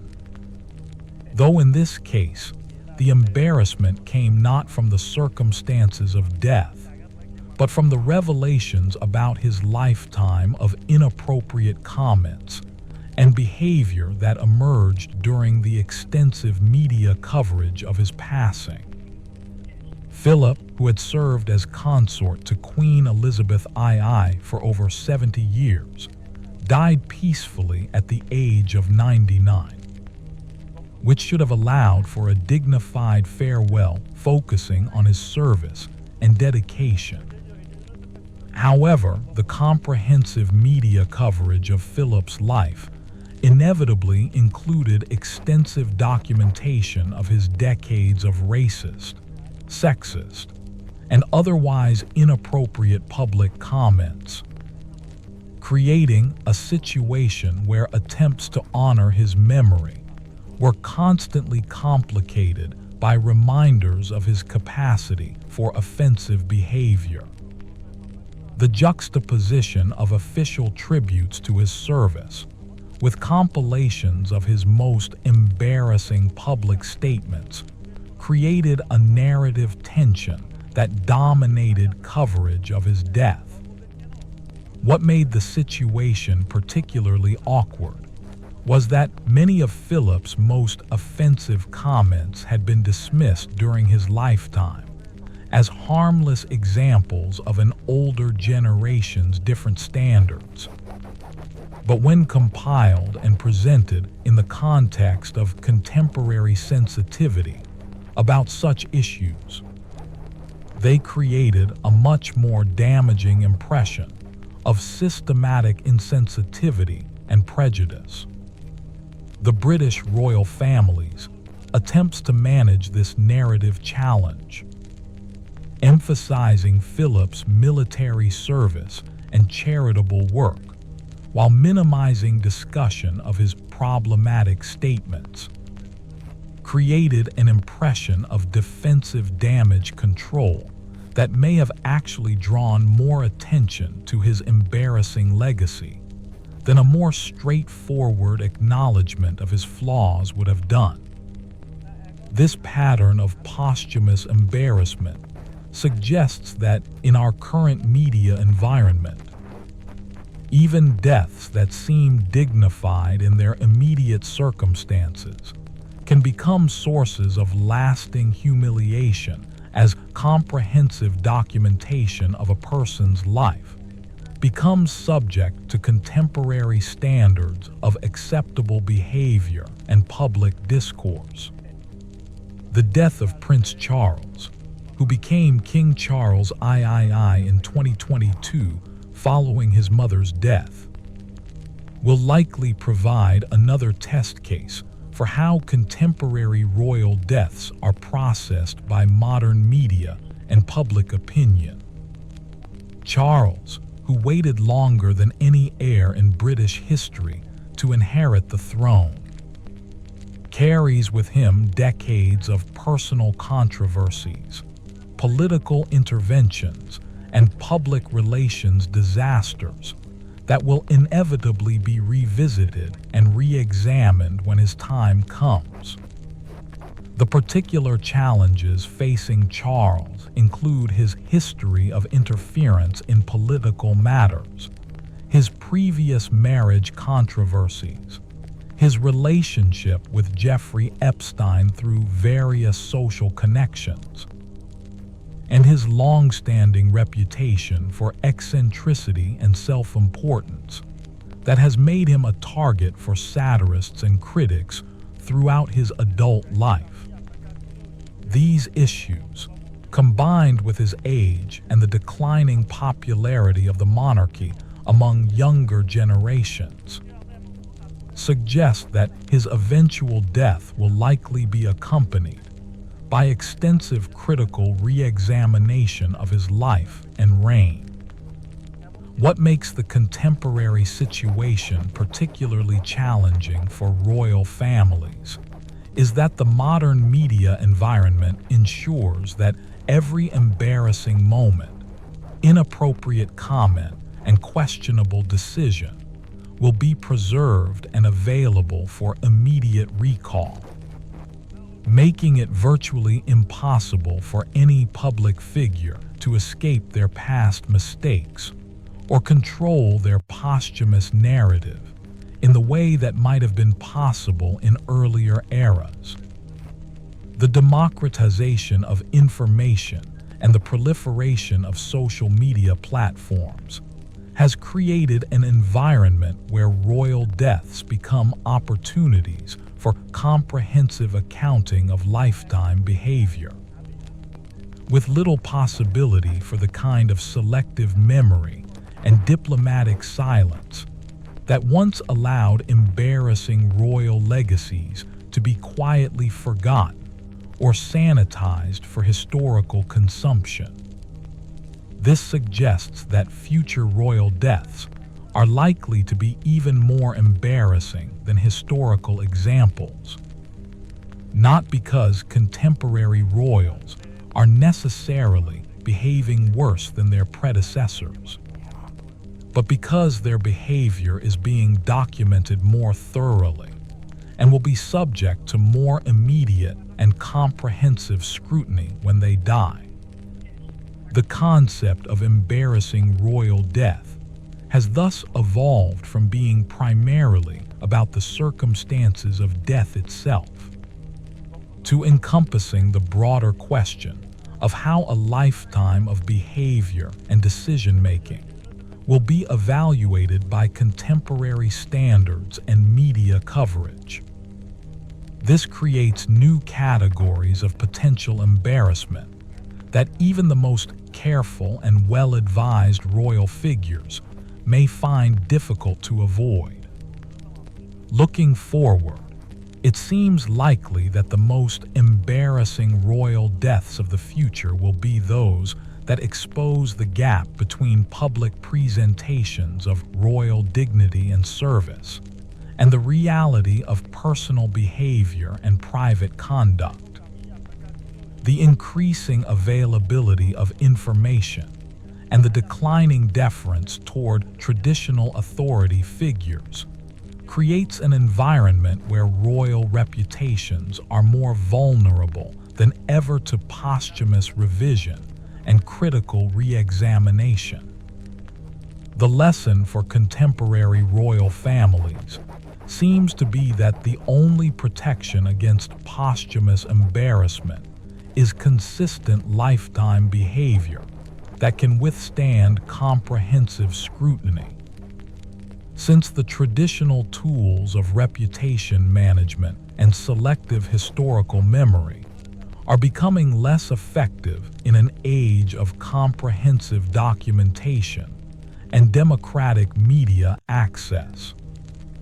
This evolution in the nature of royal embarrassment reflects broader changes in how authority figures are viewed and evaluated in democratic societies, where deference has been replaced by skeptical scrutiny, and where no amount of ceremonial dignity can permanently protect against accountability for personal conduct and public behavior. The embarrassing royal deaths of the past thus serve not just as historical curiosities, but as warnings about the inevitable consequences of believing that social position can provide permanent protection against moral and practical accountability. They remind us that death has always been the moment when such protections finally fail, and when the reality behind royal presentations is finally revealed. In this sense, these stories remain relevant not just as entertainment, but as instruction about the universal human challenges of maintaining integrity under pressure, accepting limitation and mortality, and conducting oneself in ways that can withstand comprehensive scrutiny. They suggest that the most important preparation for death may not be elaborate ceremony or careful reputation management, but simple honesty about one's limitations and genuine commitment to worthy principles and behavior. The continuing fascination with embarrassing royal deaths thus reflects not just curiosity about the powerful or pleasure in seeing the mighty fallen, but a deeper human need to understand how to live and die with genuine dignity in a world where all earthly pretensions are ultimately temporary, and where death provides the final test of whether a life has been lived with authentic integrity or mere superficial respectability. These stories encourage us to focus on substance over appearance, genuine service over ceremonial position, and authentic human connection over artificial hierarchy, since these are the only foundations for dignity that can survive the ultimate scrutiny that death provides. They remind us that embarrassment in death often reflects failures in life, and that the best protection against posthumous humiliation is lifetime commitment to principles and behavior that can withstand any level of examination or accountability.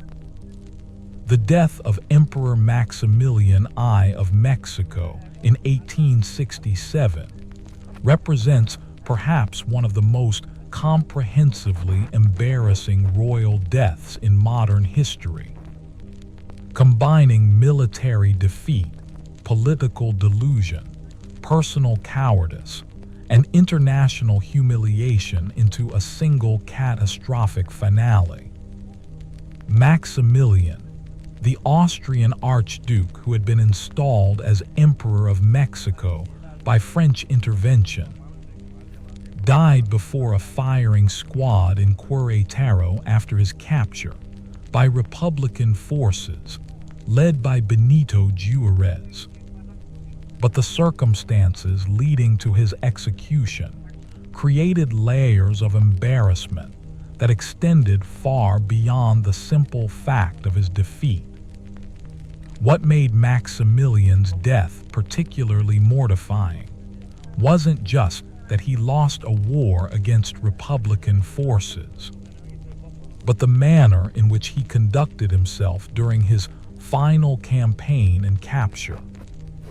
The so-called emperor, who had arrived in Mexico with grandiose plans for creating a stable monarchy backed by European power, proved to be spectacularly unsuited for either military leadership or political governance. His strategic decisions during the final siege of Querétaro were so incompetent that even his own generals questioned his mental capacity. And his attempts to escape capture involved disguising himself as a common soldier, a ruse that failed almost immediately due to his inability to convincingly portray anything other than aristocratic privilege. The trial that followed Maximilian's capture became an international embarrassment as the erstwhile emperor attempted to claim immunity based on his European royal status. Apparently unable to comprehend that Mexican Republicans had no interest in recognizing the legitimacy of titles imposed by foreign intervention. His defense attorneys were reduced to arguing that their client was too naive and incompetent to be held responsible for his actions, essentially pleading insanity based on aristocratic delusion rather than medical condition. What made the situation even more humiliating was the revelation that Maximilian had been abandoned by his French sponsors as soon as their intervention became politically inconvenient, leaving him to face the consequences of their imperial adventure alone while they returned to Europe and distanced themselves from his fate. The image of a European prince dying in Mexico because he had been too gullible to recognize when his supposed allies were using him as a disposable tool created a narrative of cosmic justice that resonated throughout the Americas as an example of the inevitable fate awaiting European imperial pretensions. The execution itself was conducted with military precision that contrasted sharply with the chaos and incompetence that had characterized Maximilian's reign. Witnesses reported that the former emperor faced the firing squad with reasonable dignity. But this final moment of courage could not overcome the comprehensive failure that had preceded it, or erase the memory of 3 years of disastrous rule that had accomplished nothing except demonstrating the futility of imposed monarchy in the modern world. Perhaps even more embarrassing than Maximilian's personal fate was what his death revealed about the European powers that had supported his venture. The French withdrawal from Mexico and abandonment of their puppet emperor created a clear demonstration that 19th century imperialism was ultimately based on cynical calculation rather than genuine commitment to the ideological principles it claimed to represent. This revelation damaged French prestige and credibility in ways that extended far beyond the Mexican adventure itself. The death of Emperor Pedro II of Brazil in 1891 provides another example of royal embarrassment through exile and irrelevance. Though Pedro's case is complicated by the fact that he had actually been a relatively competent and popular ruler before his overthrow by military coup. Pedro, who had ruled Brazil for nearly 50 years and had presided over the abolition of slavery and significant modernization, was deposed not because of personal failure, but because of Republican sentiment and military ambition that made monarchy seem anachronistic.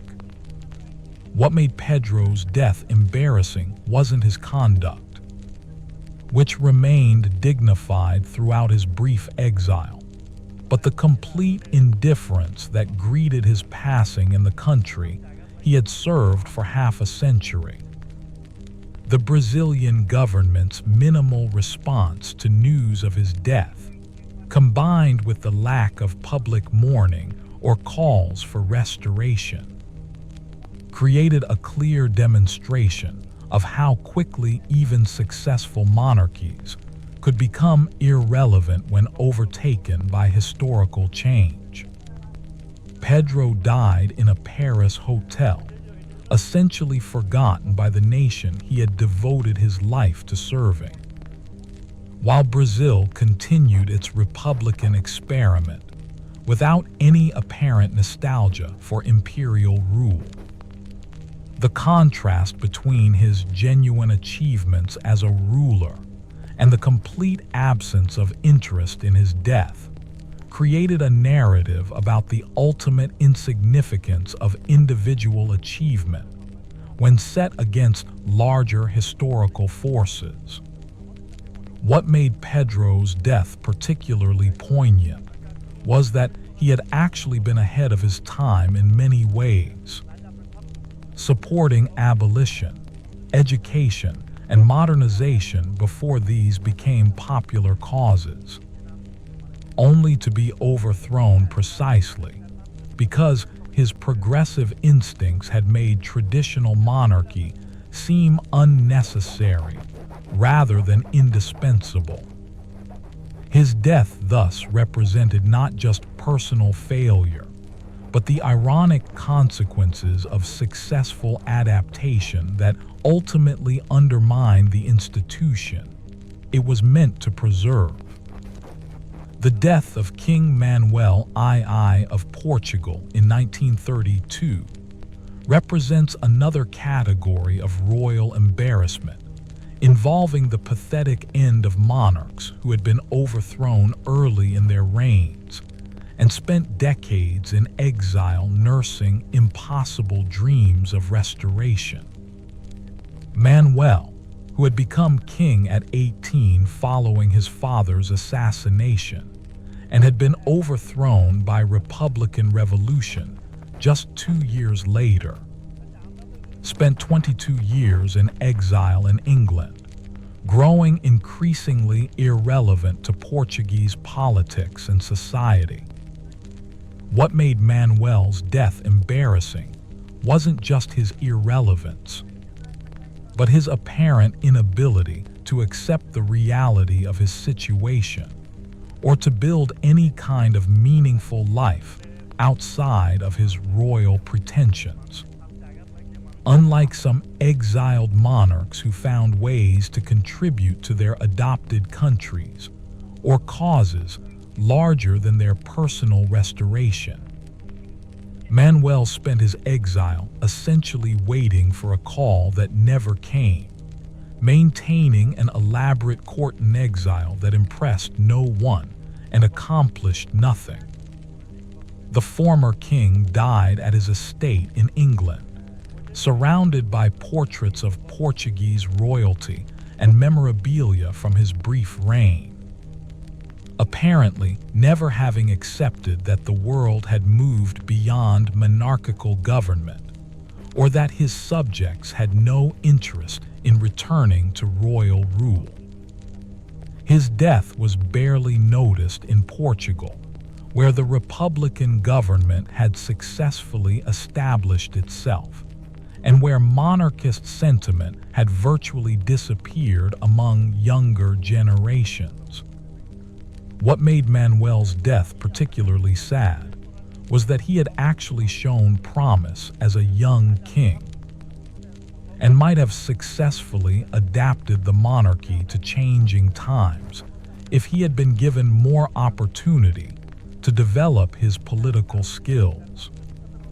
Instead, he became a symbol of historical anachronism, dying as a relic of a system that his own subjects had rejected and abandoned.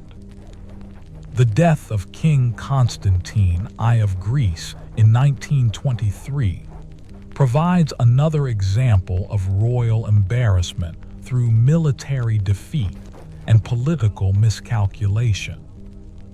Constantine, who had been forced to abdicate twice due to his unpopular political positions during World War I, died in exile just months after his final departure from Greece, never having recovered from the national disasters that had occurred during his reign.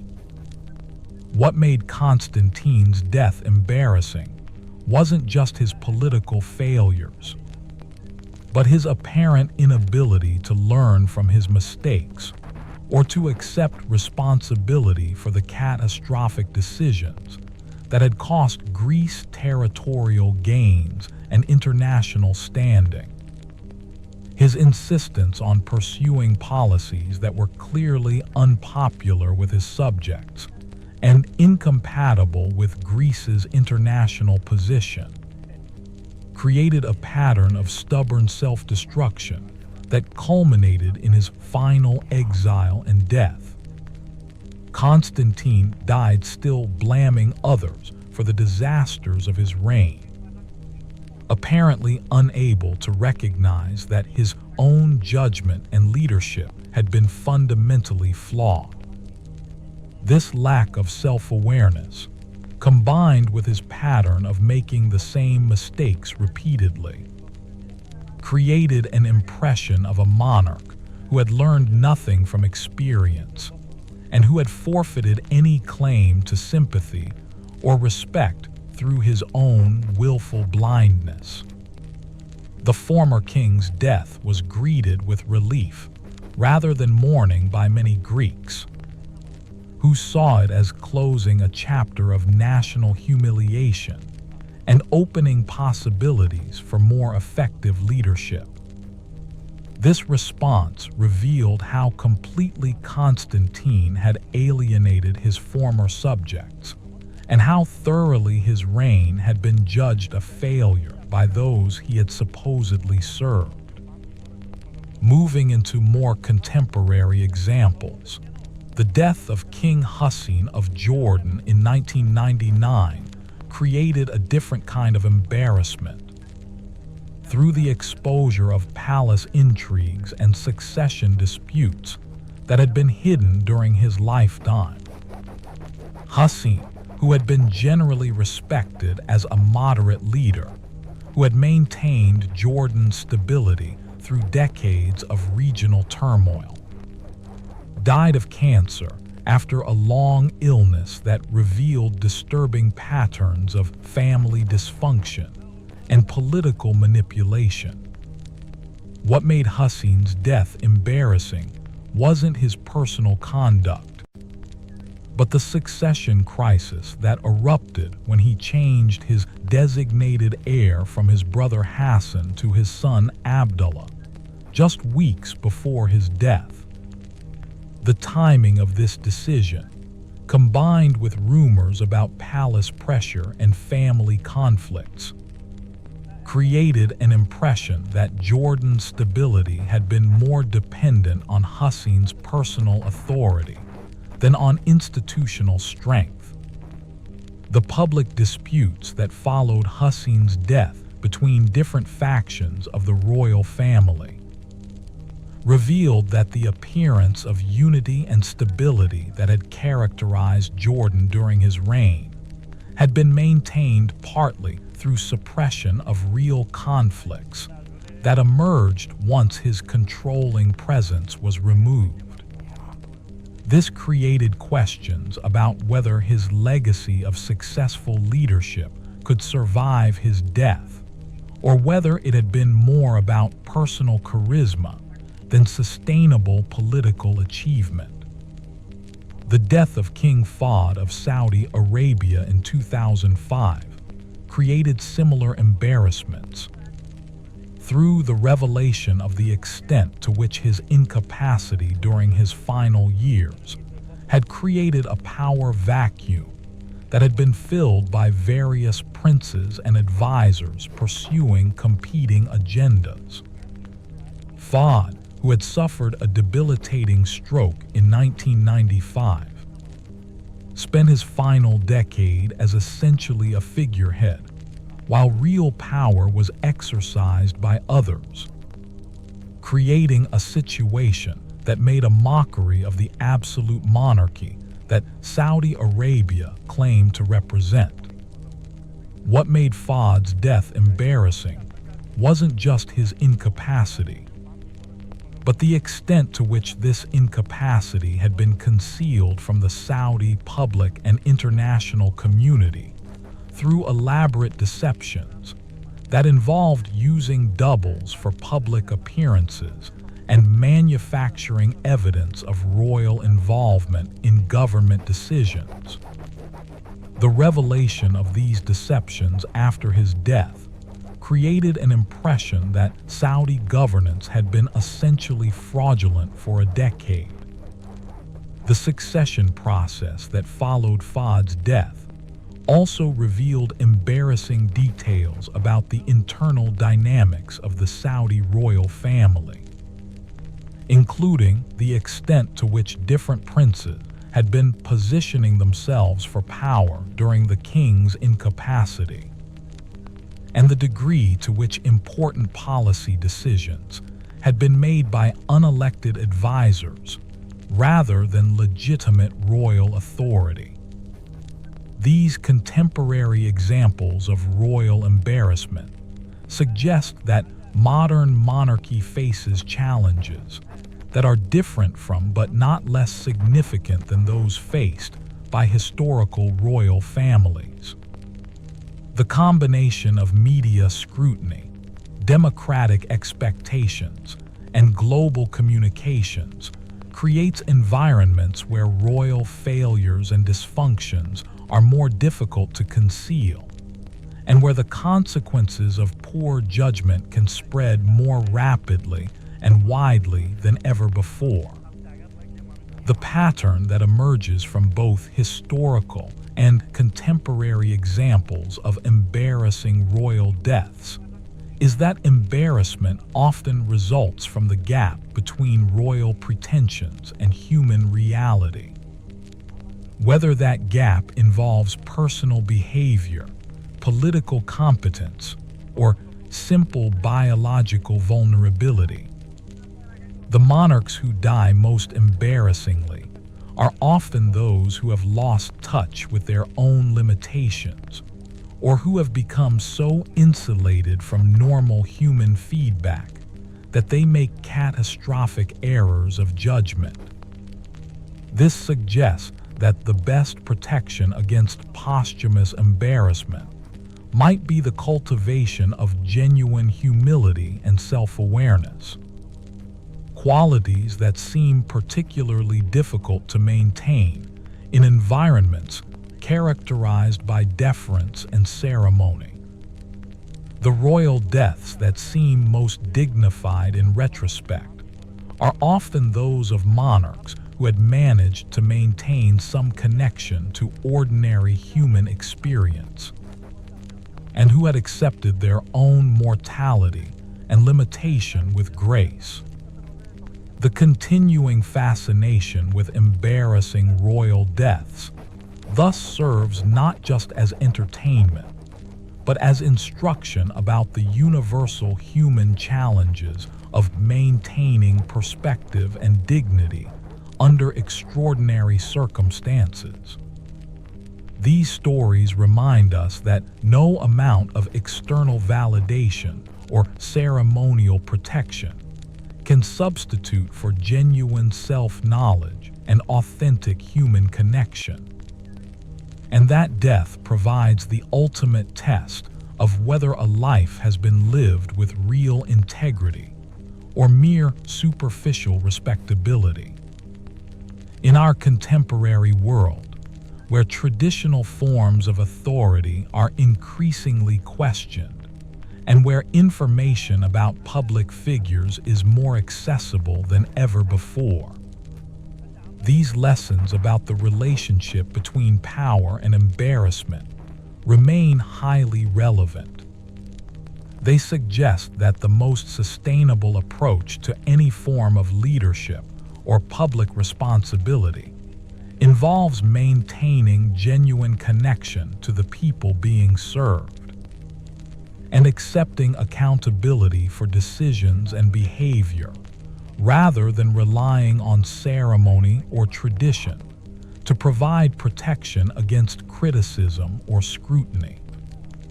The death of Shah Mohammad Reza Pahlavi of Iran in 1980 represents perhaps the most comprehensively documented case of royal embarrassment in the modern era. Combining military defeat, popular revolution, international abandonment, and personal humiliation into a single catastrophic narrative that played out in real time before global media. The Shah, who had ruled Iran for nearly 40 years with the backing of Western powers, and who had styled himself as the heir to ancient Persian imperial traditions, died in exile in Egypt after a year of desperate flight from country to country, rejected by former allies and pursued by revolutionary justice. What made the Shah's death particularly mortifying wasn't just his overthrow by popular revolution, but the manner in which his supposed international supporters abandoned him once his usefulness ended. The United States, which had restored him to power in 1953 and had supported his regime for decades, refused him entry when he sought refuge, despite his personal relationships with American officials and his service to American strategic interests. European allies similarly found excuses to deny him asylum, leaving him to wander from country to country like a pariah, while his former subjects celebrated his departure and demanded his return for trial. The medical circumstances of the Shah's final illness added another layer of humiliation to his already desperate situation. His cancer treatment required him to seek medical care in countries that were reluctant to host him, creating a series of embarrassing negotiations where his personal physicians had to essentially beg foreign governments to allow a dying former monarch to receive treatment on their territory. The image of the once mighty Shah of Iran, reduced to depending on the charity of reluctant hosts, while suffering from a disease that was slowly destroying his body, created a narrative of cosmic justice that his enemies found deeply satisfying. Even more embarrassing was the revelation of the extent to which the Shah's regime had been dependent on foreign support and internal repression, rather than genuine popular legitimacy. The speed and completeness of his regime's collapse, once serious opposition, emerged demonstrated that decades of apparent stability had been built on foundations of sand, maintained through secret police brutality and foreign backing, rather than any real connection to Iranian national aspirations or popular will. The Shah's death in a Cairo military hospital, attended only by a handful of loyal retainers and ignored by the Egyptian government that had reluctantly granted him asylum, provided a fitting end to a reign that had promised to restore Persian greatness, but had instead reduced Iran to a client state serving foreign interests. His funeral was a modest affair attended by few mourners, in stark contrast to the elaborate ceremonies he had organized to celebrate his own rule and the ancient Persian monarchy he claimed to represent. What made the Shah's death most embarrassing was not just his personal fate, but what it revealed about the nature of authoritarian rule in the modern world.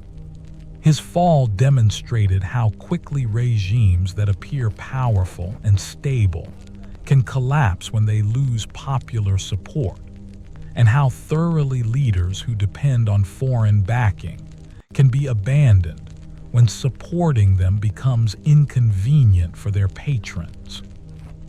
The death of President for Life Jean Badal Bokassa of the Central African Republic in 1996, while not technically a royal death, deserves mention because Bokassa had crowned himself emperor in 1977 in a ceremony that epitomized the absurdity of modern attempts to create monarchical legitimacy through pure will and theatrical display. Bokassa, who had overthrown the republic and declared himself emperor in elaborate ceremonies that consumed much of his impoverished country's national budget, died in exile and poverty after being overthrown by French intervention and spending years in prison for various crimes including cannibalism and murder. What made Bokassa's death embarrassing wasn't just his fall from power, but the revelation of how completely his imperial pretensions had been based on delusion and brutality, rather than any genuine foundation in tradition, popular support, or political competence. His elaborate coronation, which had been modeled on Napoleon's ceremony, and had featured a golden throne worth more than most of his subjects would earn in their lifetimes, became a symbol of the gap between authoritarian fantasy and the reality of governance in post-colonial Africa. Bokassa died forgotten and impoverished, his imperial title recognized by no one, and his legacy consisting mainly of textbook examples of how not to govern a developing nation. The contrast between his grandiose imperial ambitions and his pathetic end provided a clear demonstration of the futility of trying to create legitimate authority through ceremony and brutality, rather than genuine service to the people being governed. The death of King Idris I of Libya in 1983 represents another example of royal embarrassment through exile and irrelevance following overthrow by military coup. Idris, who had been deposed by Muammar Gaddafi in 1969 while receiving medical treatment in Turkey, spent his final 14 years in exile, growing increasingly disconnected from Libyan politics and society, while Gaddafi transformed the country according to his own ideological vision. What made Idris's death embarrassing wasn't his personal conduct, which remained dignified throughout his exile, but the complete transformation of Libya under Gaddafi that made his monarchical legacy seem not just irrelevant but actively harmful to Libyan development. Gaddafi's success in maintaining power and his ability to present himself as a revolutionary alternative to monarchical rule created a narrative in which Idris appeared as a relic of colonial-era politics that Libya had successfully outgrown. The former king died knowing that his reign was remembered primarily as a period of foreign domination and missed opportunities, and that even Libyans who disapproved of Gaddafi's excesses had no interest in returning to monarchical government.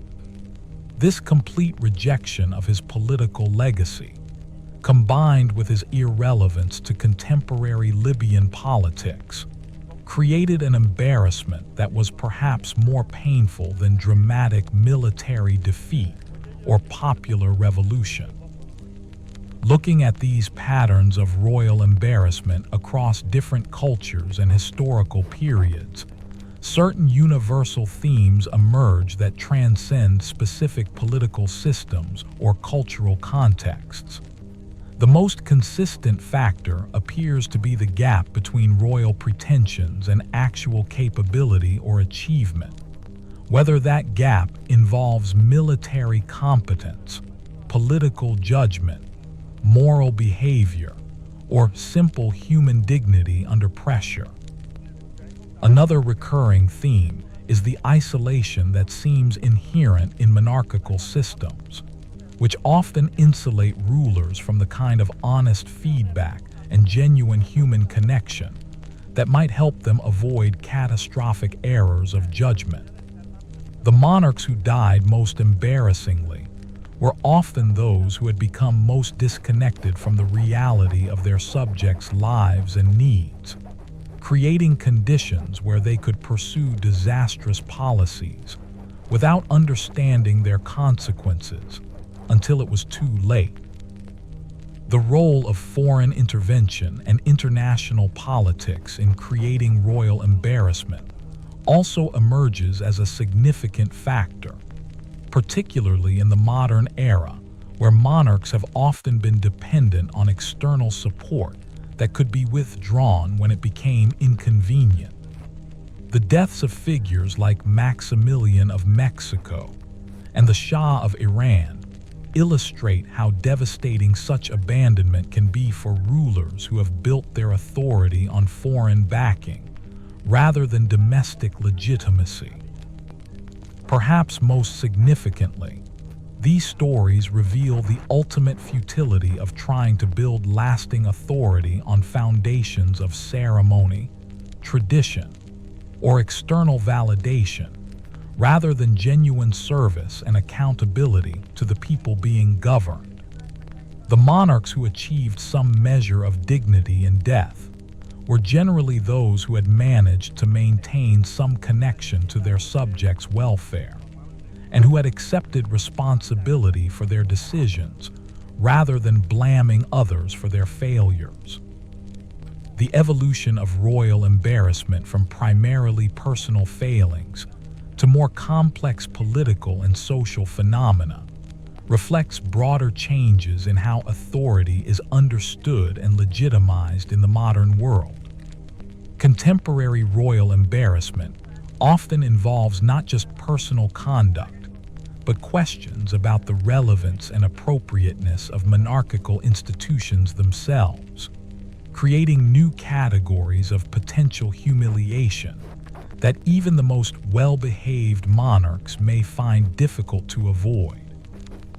This suggests that the future of monarchy, where it survives at all, may depend on finding ways to maintain ceremonial and cultural functions while avoiding the kind of political authority and social isolation that have historically led to royal embarrassment and downfall.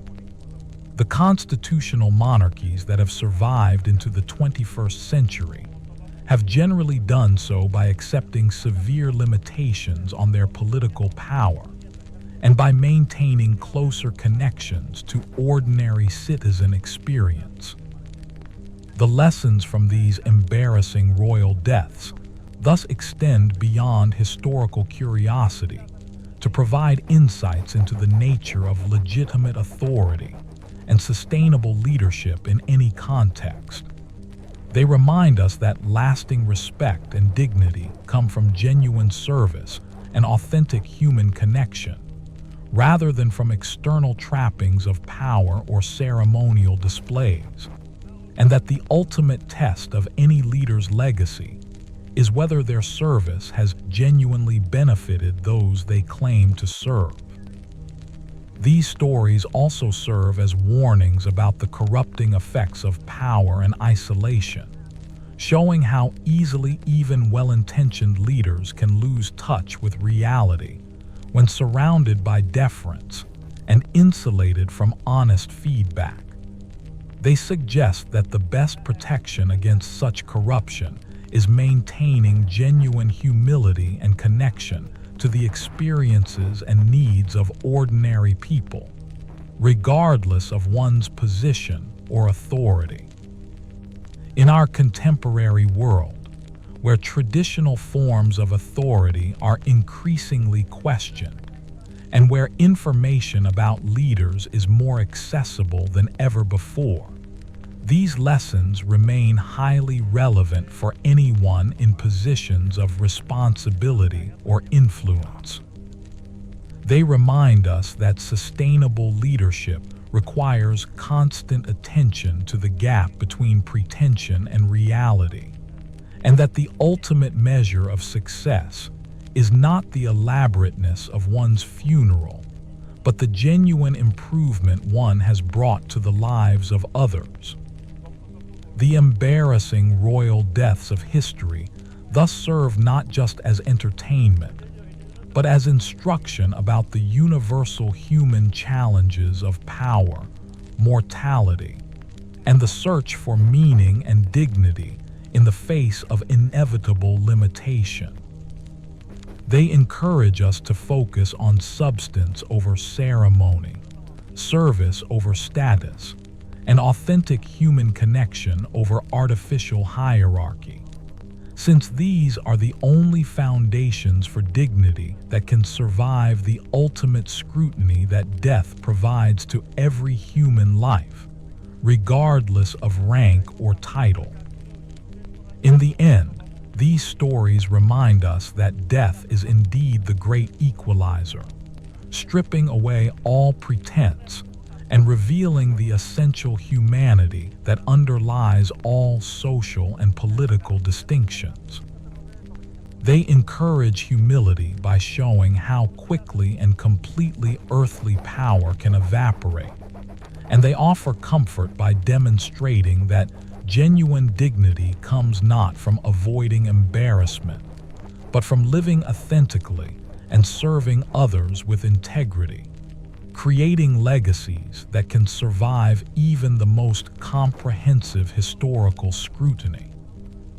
The most important lesson from this long catalog of royal embarrassment may be that the best preparation for a dignified death is a life lived with genuine purpose and authentic connection to the welfare of others, since these are the only achievements that can provide lasting meaning when all the ceremonies and titles have been forgotten, and when history renders its final judgment on how we have used whatever authority or influence we have been granted during our brief time on